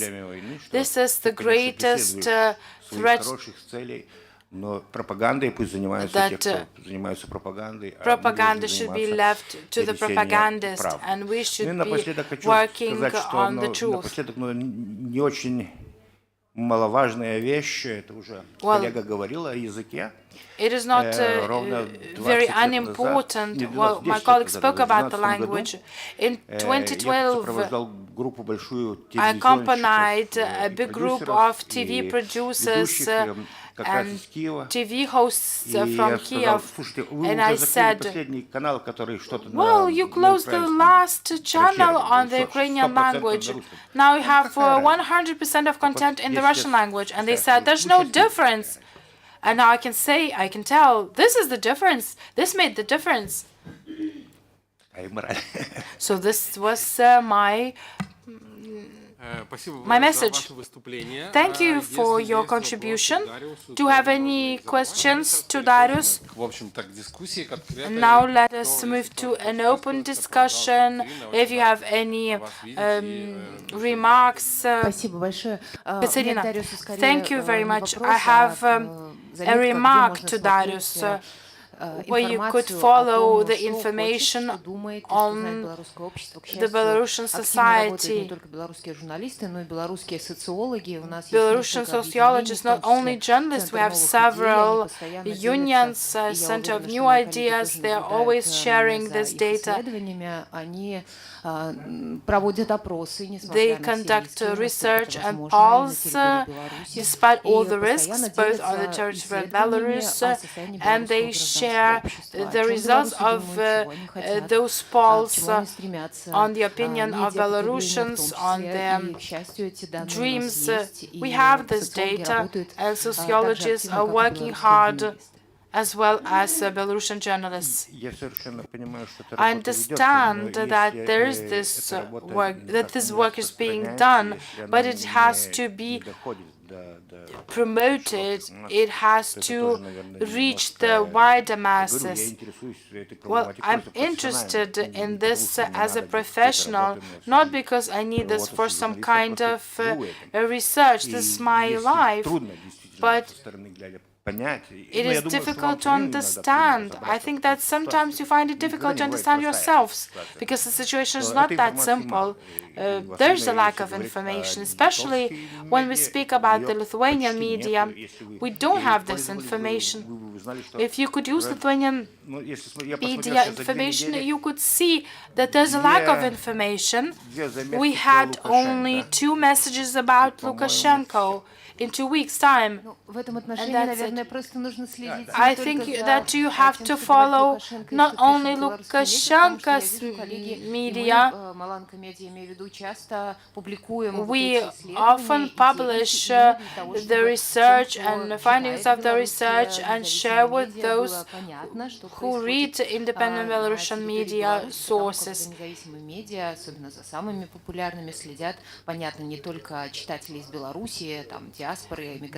And we are not only working for the diaspora, but also for our colleagues journalists. Information is present, actually.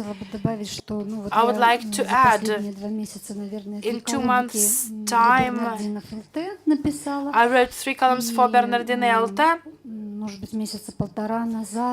and a month and a half ago, I gave a big interview to the 15 Minutes portal as an author rather than a journalist. I was speaking about us. When you write or when you speak to foreigners, it is a different situation, because the context is very important here.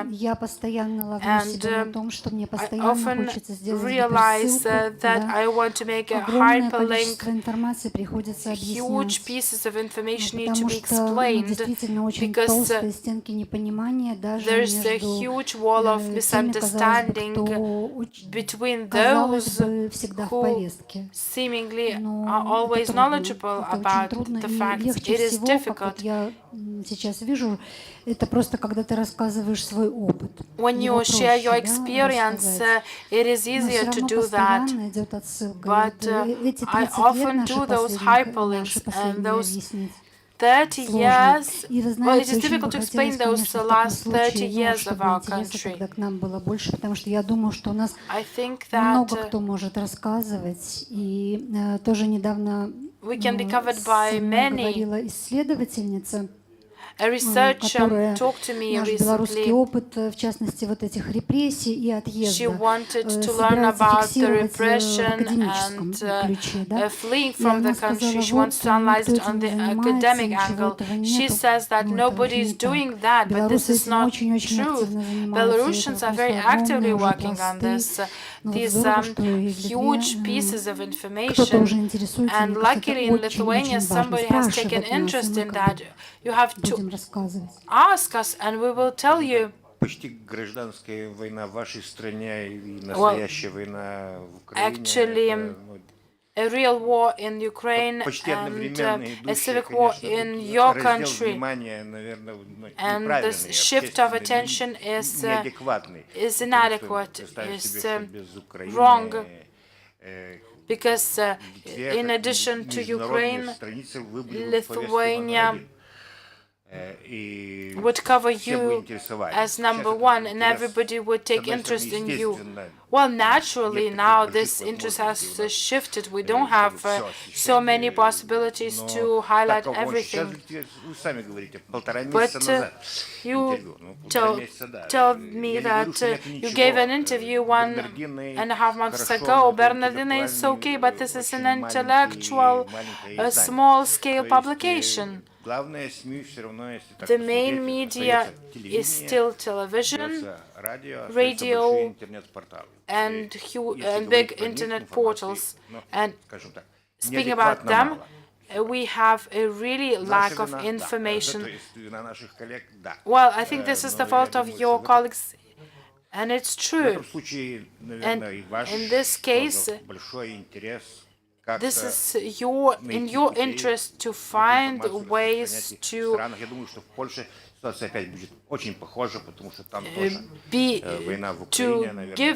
impart this information. I think this similar situation would be in Poland.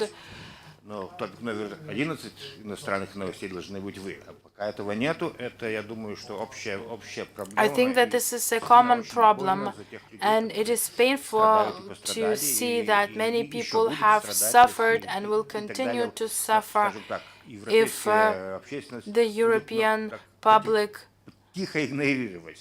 starts to quietly ignore them. Замечание к вам, это просто This is not a bad remark, this is a criticism against you. This is just an observation that the situation is not very positive and it probably could be improved to some extent. You could more actively disperse information on your country in Lithuania and Poland. Darius, thank you for your comment and your proposal. I think that we as representatives of Belarusian society, we should listen. We need to offer quality information about us to the audiences that can make a difference on the international reaction to our situation. We should not be painfully taking such commands. We should remember that this is an additional point or one of the tasks. Well, this is not a task. You presenting your country creatively in your situation. Well, I have in mind the country that you would like to have. Is very important. Ukrainians are trying very hard, and it doesn't. They do not succeed always. 9 months. For 9 months, it is difficult. I spoke to my colleagues, but they're doing that because they know what this means. If they're out of the agenda, difficult processes will start. The public will not be able to control them, and we will have a much different situation. Colleagues, any remarks to the discussion? This is high time to do this, to turn on your mic and to make a remark, even if your opinion is opposite to that of others. Vytis Jurkonis actually promised to answer the questions. May I? I have 3 points. I just put them on the list. What could be done, what should be done, and what we could try doing.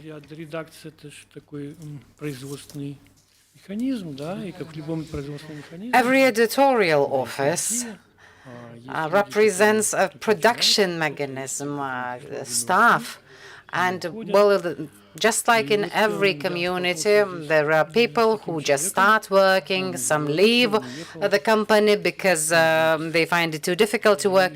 I've met one person I know who left, a guy who left Belarus because the editorial office he worked for was closed. He was approaching his retirement age, but just like everyone, he received some kind of support. But he can't imagine of how he should live in the future, and he shared his concerns with me. He thought that she should be going, should go and beg for charity. So I just thought of some tips of how to help the Belarusian journalists who have retired.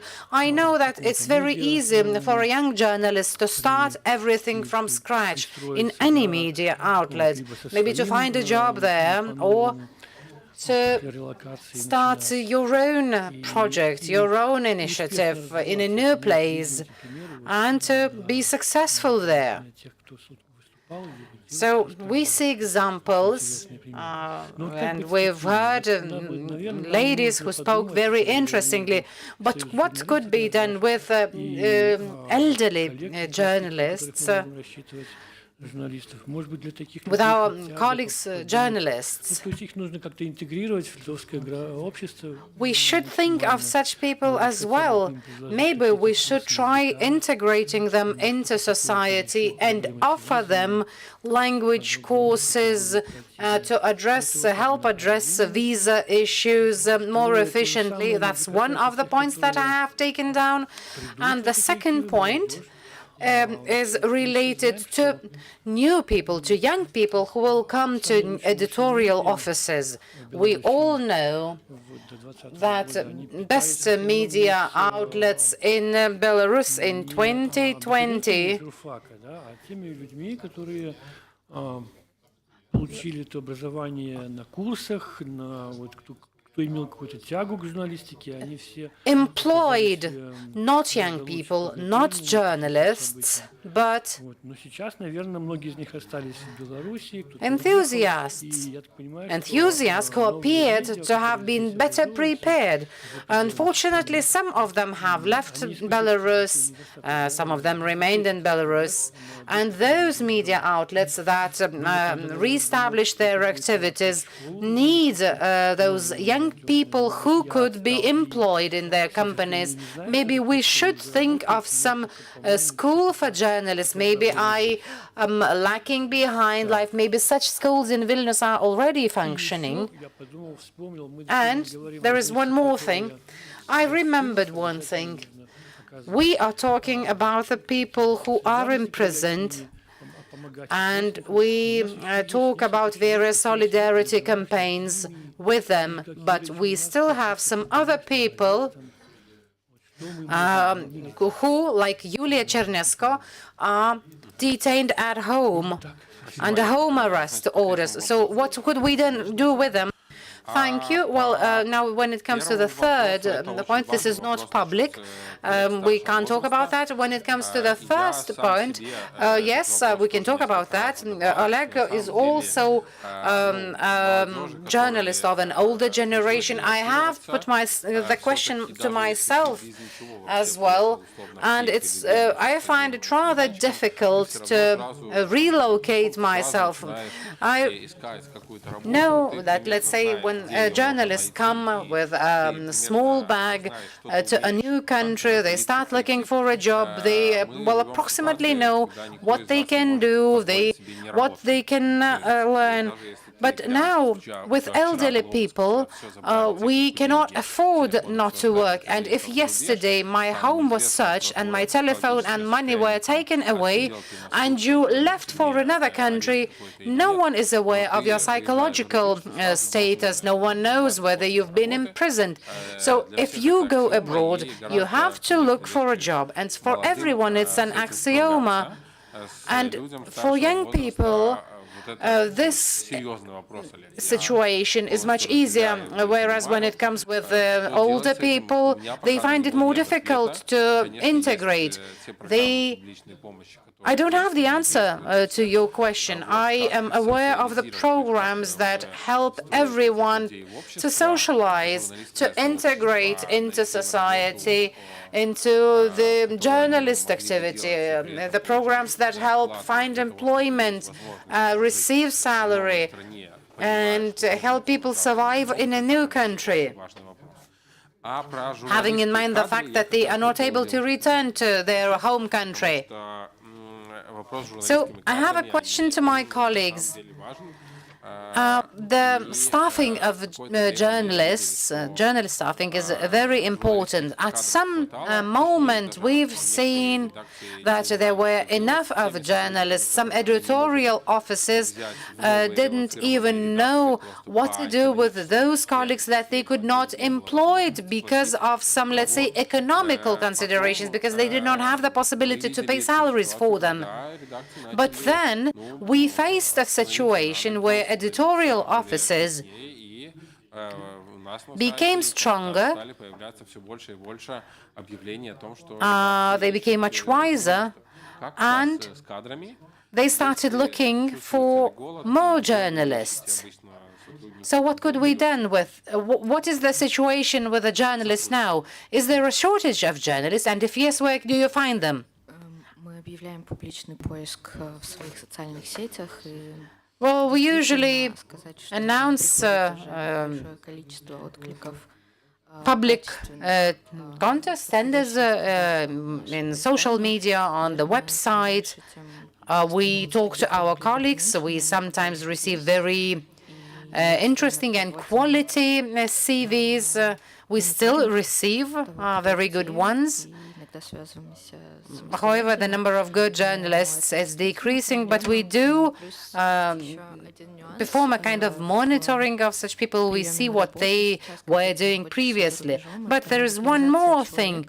Whenever you are employed in a foreign country, you have to be legalized in that particular country. We don't have the duty to go to another country because of one or another journalist, but we can ensure support to the journalist only in some cases, and sometimes we have to say no to a new journalist, to a very good journalist, because it will be very difficult to legalize that person in a foreign country. Finding job is crucially important, but we really need to understand how many people we can employ, because now, when employing someone, we are not talking about the conditions that one had previously in Belarus, because you understand well that in case of an unsuccessful trial period, the person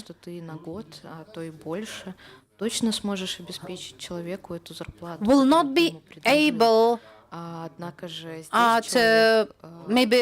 to find a job, and we have to make sure that we can pay a salary for that person, and we have to bear in mind that the salaries here in Lithuania are by 3 times higher than those in Belarus. So we need to plan our own budget, and we need to understand whether we will be able to maintain that person, or whether we will have to say goodbye to that journalist, and the situation will be even more difficult.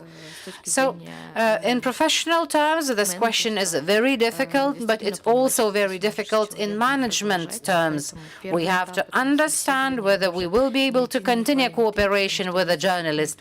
So during the first interview is not enough. We have to have at least 2 to 3 interviews, because we have to understand, if we employ someone, we have to be 300% sure that this person will become not just a simple employer or your colleague who wrote an article, but that you have a colleague whose articles are quality ones, and that he or she can be entrusted with many assignments. So this issue is rather difficult. Thank you, Anastasia. Well, in some cases, I do agree with you. We face similar challenges, just like you've mentioned.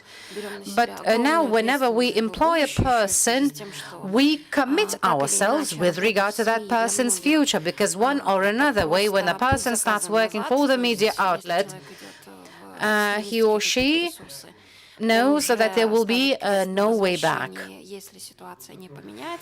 If he becomes working as a journalist, he will be treated as an extremist and will not be able to come back to Belarus. So the person, having accepted the job, agrees that unless the situation changes, he will have to stay in emigration abroad. Therefore, it is our responsibility to ensure to keep him. If this is the first job for the person, with such a label of extremist media, so we warn people in advance what risks he's going to face, and we try to understand whether that person is ready to accept the risk and to assume that risk.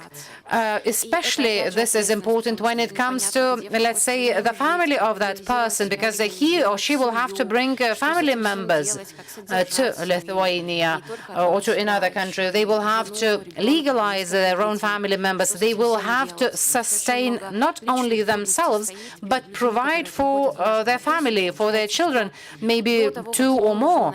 So we have to inform them of the risks that come together, come along with the profession. So before employing someone, we inform the person that he has to address various personal problems. He will not be just an ordinary person who comes to work and does an ordinary job. If the problems are not solved, he will be bothered constantly about the problems and he will not be able to work properly. Apart from that, the situation is difficult not because we have to find professional, trained journalists. Sometimes we take up new, absolutely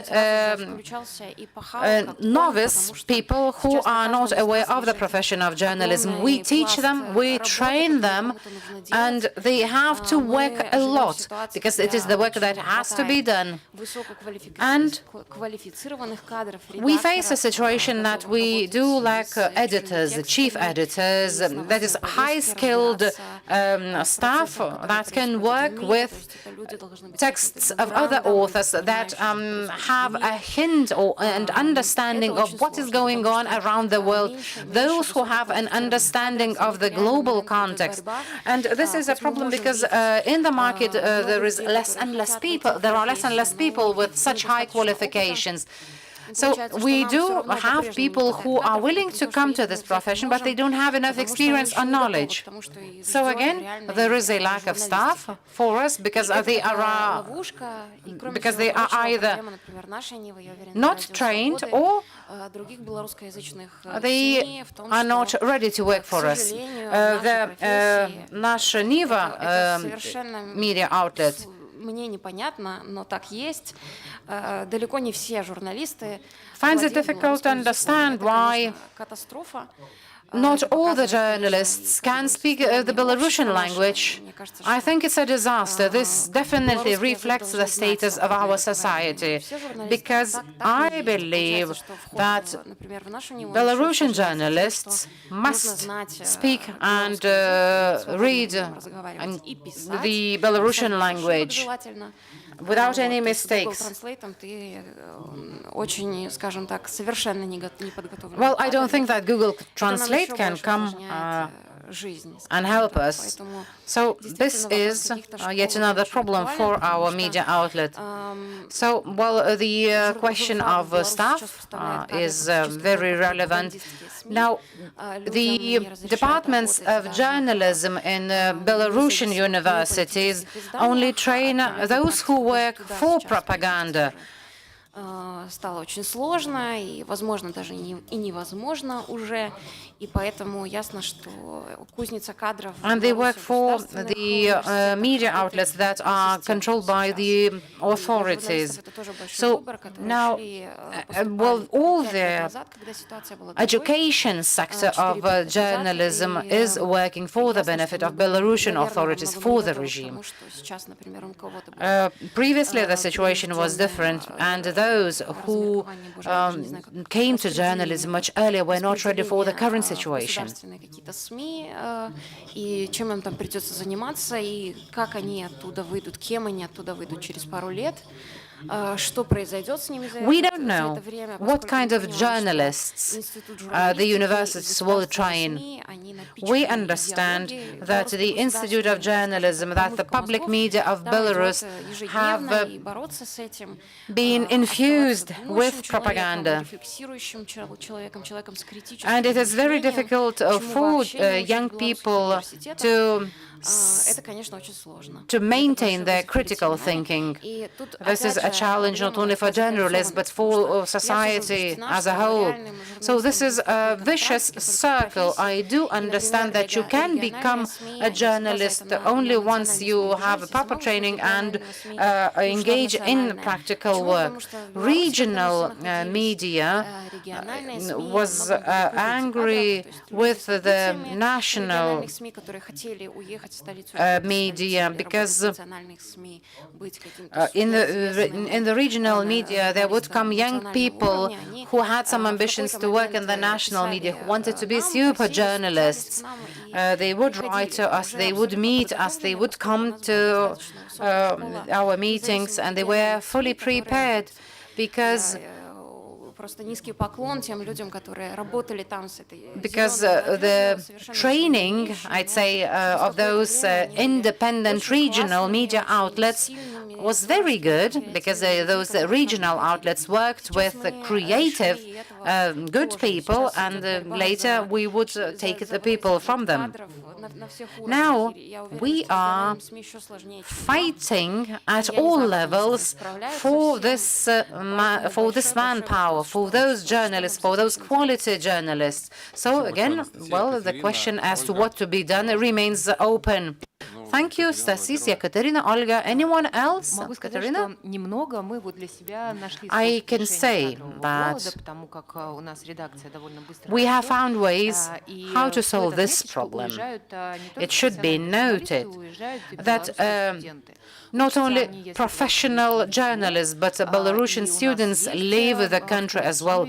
They study in the European Humanitarian University. We have some members of staff who are students of the EHU. They come to our organization for traineeship. They work in. We also have students from Polish universities in our editorial office. So these are the people who are still free from the Belarusian ideology. Belarusian students are also willing to develop Belarusian journalism. They want to grow as specialists, to develop as specialists. A year ago, we had a meeting,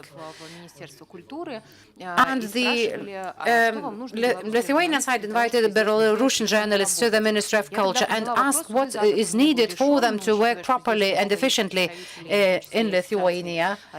Well, I know that much has been done. I'm very happy to see the members of the Lithuanian Journalists Union here.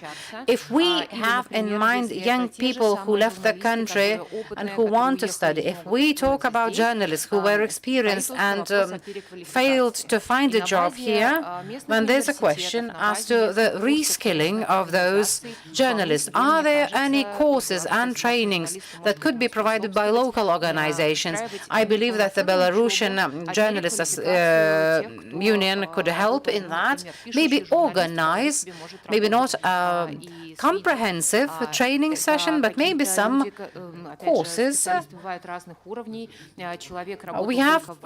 We can invite, let's say,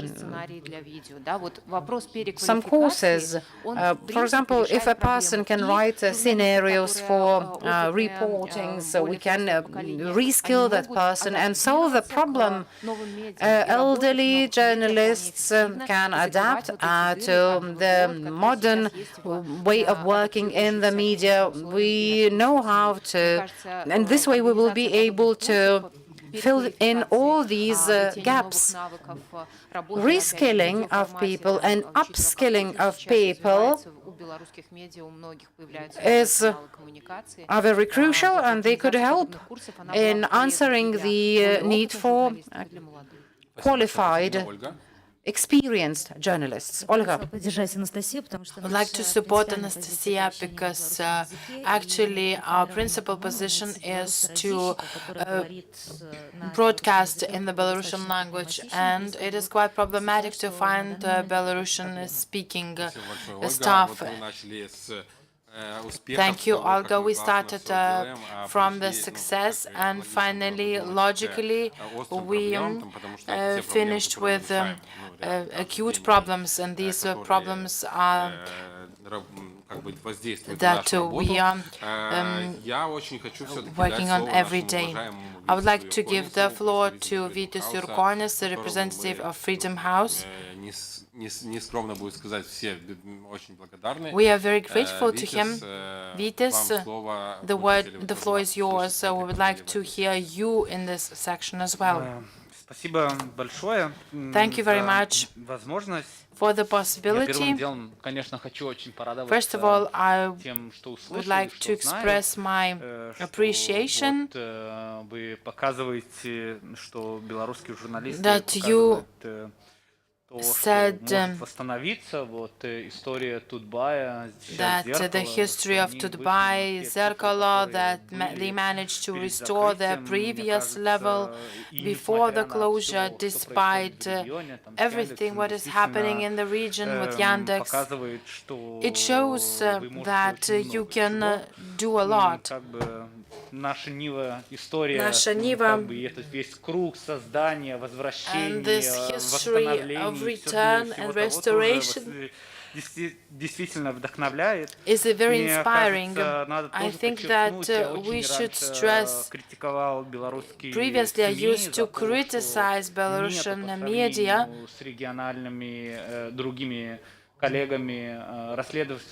because it lacked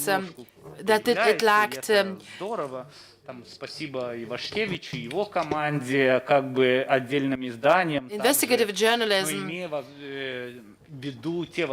But having in mind the possibilities that exist, cyber partisans and access to certain data, I believe that it might be much wider, and this is a window of opportunity when we speak about sanctions.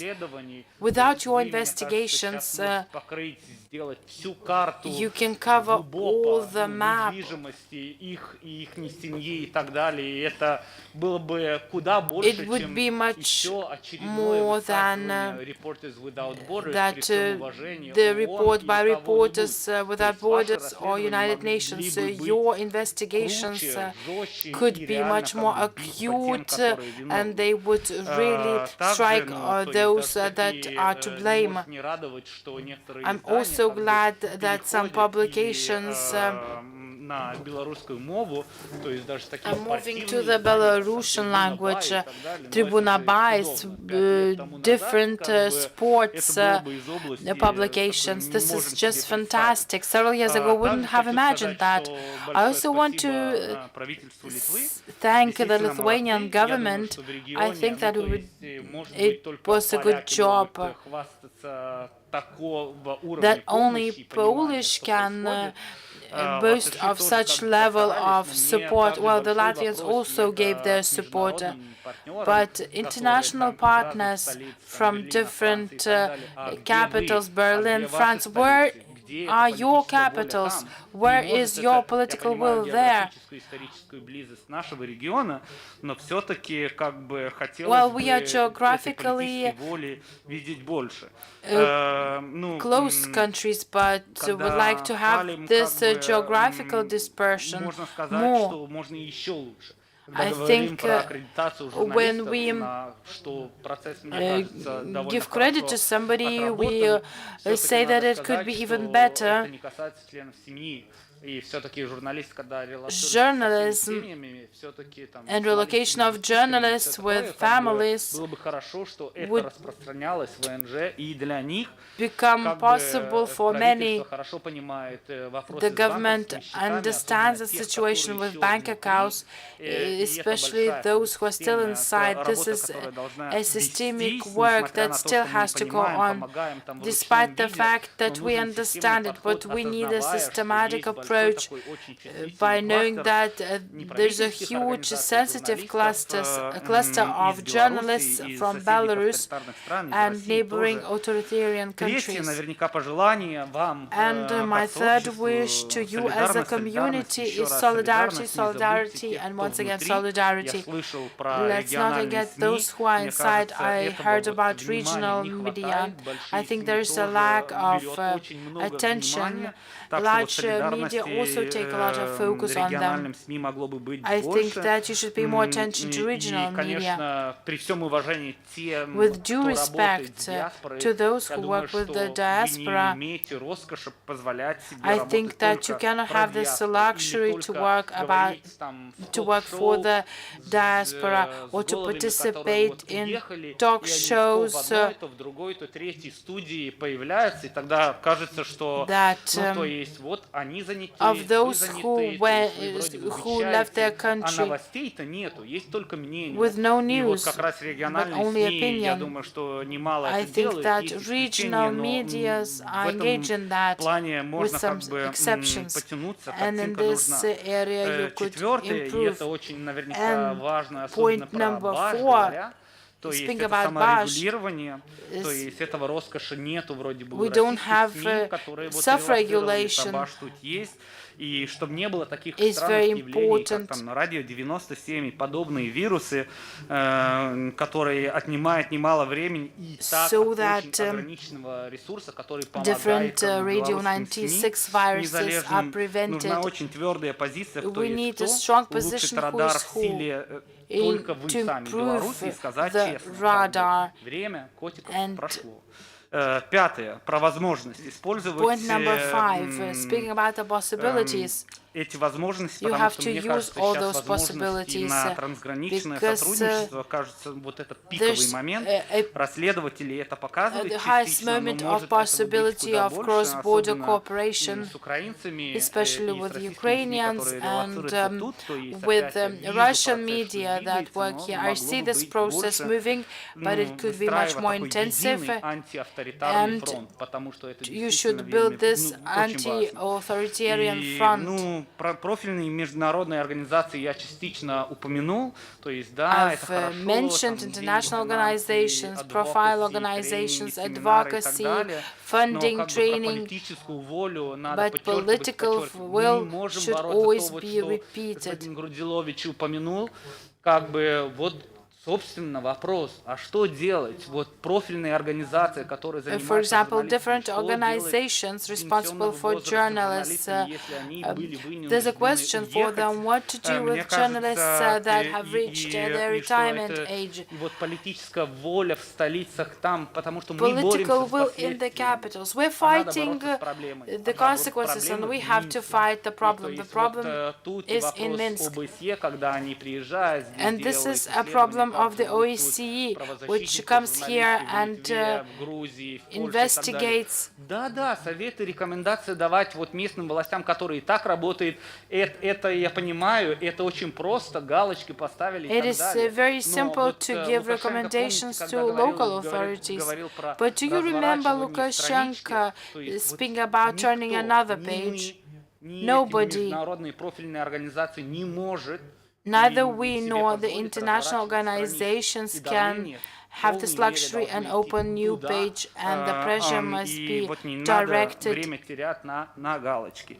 Так вот, что there. самоотважность белорусские СМИ показали, The независимые, выжили, courageousness восстановились, и это of хвала и честь. the Но не of теряйте the фокус, Belarusian работайте media дальше, не has забудьте солидарности с более been уязвимыми. reflected Спасибо by the ability Спасибо большое, to move господин here Юрконис, and за to вашу работу, за restore ваше their выступление. work. Это очень важно Thank you, для нас. Mr. Yurkonis. Thank Дорогие you for your коллеги, comments. Dear мы colleagues, подходим and now we are к довольно moving приятному моменту towards нашей, a very нашего pleasant форума. moment Наша вторая панель during уже our будет forum. открываться. Если у вас Our остались second panel вопросы discussion draws to a нашим close. участникам, вы If you have any можете questions после to our форума подойти к ним, panelists, you записать can видео, approach them поговорить с ними. after Я our тоже в forum. какой-то степени попрощаюсь с вами. Я благодарю I всем, want to всех, thank кто you. I want участвовал в этой панели. to И thank all сейчас those с удовольствием who передам participated слово in this Витауту panel. And now I would like to give the floor to Vytautas Kvietkauskas, who will be responsible for this pleasant part of awarding.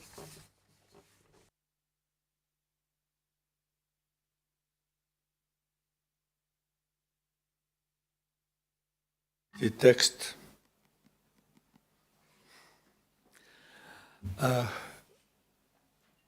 перевод есть, я буду говорить на литовском языке, если вы не против. Solidarizuojantis su Baltarusijos nepriklausomais In žurnalistais, solidarity kurie savo with the profesinėje ir free visuomeninėje media veikloje stiprina ir skatina demokratijos Belarus, plėtrą, žmogaus which laisvių ir is teisių gynimo progresą, developing įkvepia and visuomenės inspiring solidarumą ir bendruomeniškumą, solidarity ir and kurie democratic nukentėjo, processes in the country and vykdydami that savo profesinę pareigą. suffered while Lietuvos discharging žurnalistų their bendruomenė, duty. Lietuvos žurnalistų The sąjunga ir society Lietuvos and žurnalistų community draugija of Lithuanian įsteigė journalists kasmet kolegoms has skiria Vilties laisvės established premiją, kurios idėjos Hope of autorius ir Freedom mecenatas Award. yra Seimo The narys author Kazys of this Starkevičius award is member of the su šeima. Seimas Kazys Starkevičius Džiaugiuosi, and kad his Kazys family. Starkevičius I'm šiandien very yra glad kartu su that mumis čia. Kazys Starkevičius is here Laureatui with us. įteikiama skulptoriaus Roberto Guobos skulptūra This is Laisvė a ir viltis bei statuette, piniginis prizas. and a monetary prize will be awarded to the winner of this award. This award is presented for the support of Belarusian journalists. In solidarity with the journalists in prison in Belarusian prisons, the first Hope of Freedom Award was given to Ekaterina Borisevich, Ekaterina Tolkochova, Ekaterina Andreyeva, and Daria Chultsova. This year, journalistic organizations proposed the winner of this award. So the award of 2021 is Oleg Hruzdilovich, Radio Svoboda journalist. 10-ojo dešimtmečio pradžioje jis pradėjo dirbti He radijo started stotyje working Svoboda, in the Laisvės radio radijoje. station Prieš tai Svoboda. dirbau skyriaus vadovu ir Before that, atsakinguoju he worked sekretoriumi head of the unit laikraštyje and responsible Znamė secretary Junosti. in Znamė Buvo vienas Junosti, iš naujienų was agentūros one RYT of the įkūrėjų. news agency RYT 2020 metų vasarą Olegas developers. Hruzdilovičius aktyviai nušvietė socialinius politinius įvykius He Baltarusijoje. highlighted the events in Belarus Laisvės radijo laidas. and also was the host of popular radio programs. Buvo atimta Užsienio reikalų ministerijos akreditacija. His foreign accreditation was withdrawn, and he was detained in Minsk in 2020 during the searches. A search in his flat was made, equipment was seized, and he was detained in the detention center. He was released 10 days later. In December, he was taken by masked people. He was detained as a suspect in a criminal case and was blamed for organizing disruptive activities. On 16th of February, his case was given to court. On the 2nd of March, the hearing of the court case began. The prosecutor proposed 1.5 years of sentence, and this sentence was given on the 3rd of March. On the 23rd of March, Oleg was moved to Mohyliov prison and later on to Mohyliov colony. On the 21st of September, he was released under the pardon plea. And later he was included in the list of persons engaged in extremism. I would like to give the floor to Kazys Starkevičius, the author of the award, and to present the award to the winner.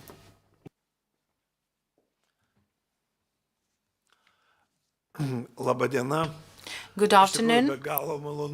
It is a great pleasure to present this award for the second time to the Belarusian journalists that are mostly dedicated and are worth of this award. It is a pleasure to give this award personally because last year this award had to be presented in a different way because the winners were imprisoned.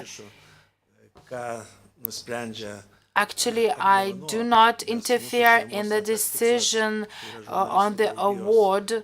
Actually, this is the Journalistic Union Award. Our family has a deep tradition. We have established this award by our family.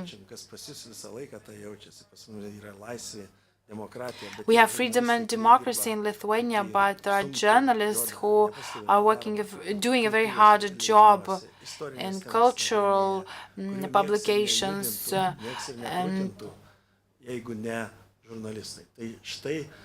to explore the topics that others would not.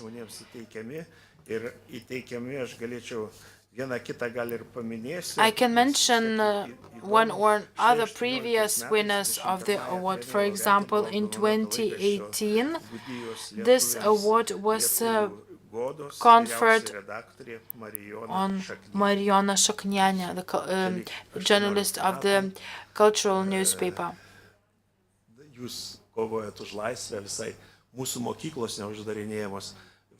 Our schools are not being closed. We have a different situation in our country. We have a democracy in our country. And organizers finally decided to present this award to the Belarusian journalists. Mūsų laisvės nepriklausomybės metais puoselėtojai šaukliai, tai kardinolas Sigitas Tamkevičius is also a winner of this award. Cardinal Sigitas Tamkevičius is also a winner of this award. Kuri buvo leidžiama sovietiniais metais, tai mes nebūtume girdėję. He was the publisher of the Chronicle of the Catholic Church in Lithuania. The Chronicle covered the events and developments in Lithuania in occupation. The Chronicle that was run by clergymen, this publication was printed in printing machines and then distributed underground. Vatican radios and others would present the news.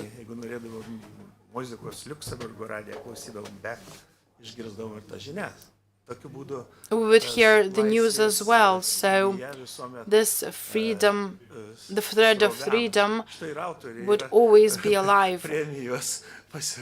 Well, the author of the award, žurnalo, kuris apie gudus yra jinai čia kartu su mumis. Tai ir dar kokį aš vieną momentą pasakysiu. I want to say one more thing. Mes moksleiviai vykdydavom 72. In 1972, I was a student and we went on rallies of protest. 72 metais buvo gėda. It was a shame to speak Russian in 1972 for us living in Kaunas. We were taught Russian in schools, but we would get very bad marks for the Russian language classes. We were forced to cut our hair shortly when I studied in my secondary school. They would measure the length of our hair. These were the times of hippies and long hair.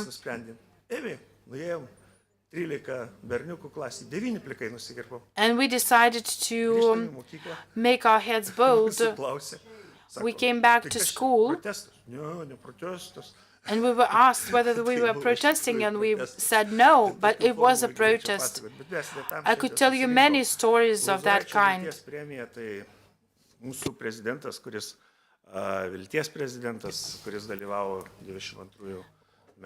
We also gave the award to Lozoraitis, who was the ambassador and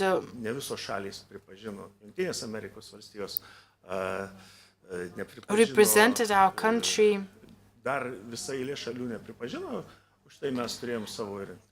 As we were not recognized by all the countries after the restoration of independence. jisai toks mūsų vilties prezidentas. So he was the president of hope. Prezidento Lozoraičio premija įteikima patiems garbingiausiems mūsų spaudos broliams rašantiems. And we award this, we give this award on Belarusian journalists who are fighting, and it is a pleasure to give this award for the second year in a row to Belarusian journalists. May this award encourage your further work and your hope, and I very much, I'm glad that my family can contribute to this award.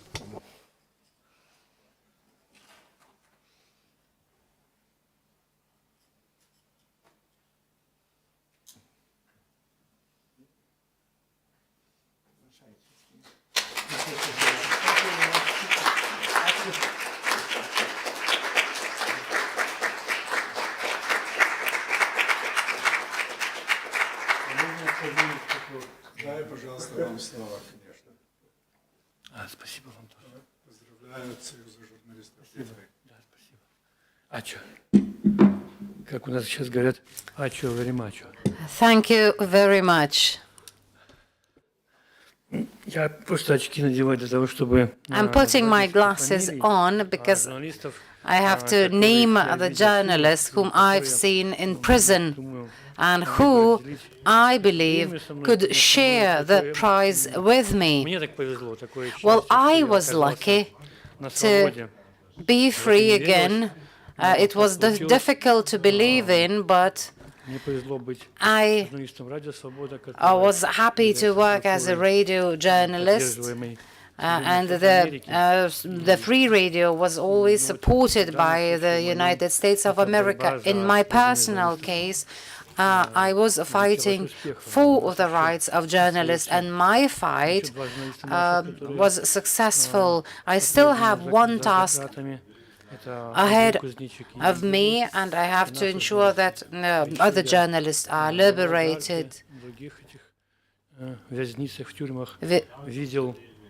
I've seen many journalists. I've seen Andrei Alexandrov,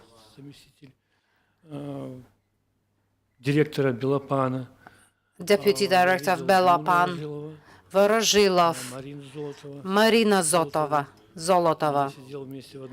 I was in the same cell with Andrei Kurkov. I saw Yegorov Martinovich in the corridors of the prison. I met Chernysov in Mogilov prison. So these are the journalists who are in prison now, and I hope that we will also receive the prize as a token of appreciation of the people. And they will feel the same as I am feeling now, being in freedom and receiving this award. Thank you very much. Let me also add that this prize, this award, is from the Seimas of the Republic of Lithuania, or from the Lithuanian Journalists Union, and from people of Lithuania. But I feel this from the feeling of gratitude from ordinary people. As I was going by taxi to a medical center, because I have some negative consequences on my health, so the taxi driver was a Lithuanian citizen, and when he found out, when he learned that I was a Belarusian journalist, he took a camera, he looked through the gallery, and he showed me a photograph of his family that was covered under the white and red flag, standing in the human chain from Vilnius to the very border border of Belarus, and he said that he and his family support Belarusian nation. He said that they are well aware of the situation in Belarus and that they support Belarus, and they hope that one day Belarus will become a normal, democratic country and that Belarus will join Europe. So thank you for all this. Thank you for the support. And this gratitude goes from the depth of my heart. Thank you very much.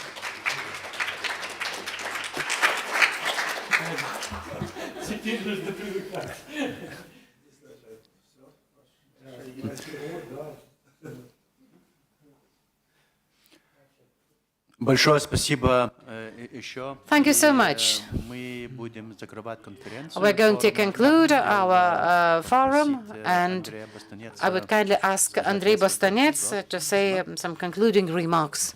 Thank you. Dear colleagues, it seems to me that today we've had a very fruitful and sometimes stressful discussion, and I'm very happy that we managed to stay within the topic. We discussed the problems, the conditions for available for the journalists, both working here in exile and in Belarus, the problems that they faced, including among others, the problems of safety of journalists, safety of the media. Currently, the understanding of safety of media has become even wider because the media has to think of the safety and security of the people who provide information, as well as the security and safety of the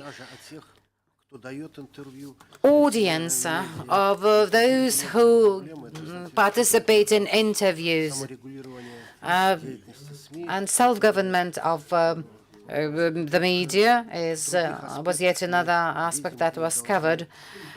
So we also talked about the need to inform the international community, including through the means of through media,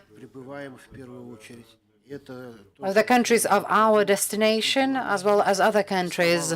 We have to ensure that Belarus and the topic of Belarus remains on the agenda of the international community, so that the international community and the population and the government of those countries that we have moved to understand of the problems that we face. We also want to congratulate Oleg Grozdilovich on the award. During the previous forum, Oleg was arrested and was detained very few days before the launch of the first forum, and I was very happy to see him receive this award today. And I wish fruitful work for all of us in the future. Thank you very much. I would also like to say a few words. Just like at the very beginning of the forum, I spoke in Lithuanian. I will conclude in the Lithuanian language, so please put on your headsets. Once again, on behalf of the Belarusian and Lithuanian Journalists Union, I would like to express my gratitude to the authorities of the Lithuanian Parliament, to the participants and guests who participated in the forum organized in the Hall of the Constitution, and those who participated remotely. We would also like to congratulate Oleg Grozdilovich on the Hope of Freedom Award. My colleague Vytautas mentioned that today in Lukiškių prison, which was recently closed in Vilnius, but was open and was operating in Vilnius for 100 years. So we have a skating rink opened in the Lukiškių square. So I hope that those prisons who keep innocent journalists in Belarus will soon become skating rinks during the winter. Allow me to conclude this forum by the words of Dainius Radzevičius, chairman of the Lithuanian Journalists Union. He apologizes for not being able to participate here, but let me read his words. Today, in our neighborhood and in our neighboring countries, Russia and Belarus, life of a human being, freedom and human rights have become a target. That was the case before, but not everyone and not always saw this, because a true target is free people, and it would be a mistake to think that such actions by dictators are limited in one area. Therefore, solidarity and unity are of crucial importance for the community of journalists, because we are the ones who have to tell to people on a daily basis and continuously about the threats that do not disappear anywhere as long as those dictators are taken down. Ukraine is defending itself by weapon and by strong morale. We have to defend ourselves by freedom and free word. And let me say, for your and our freedom. Żywe Belarus! And Slava Ukraini! Glory to Ukraine! Ačiū. Ačiū. Thank you very much. До следующего года, я надеюсь. And see you next year, hopefully. Thank you. Ačiū labai. Ačiū.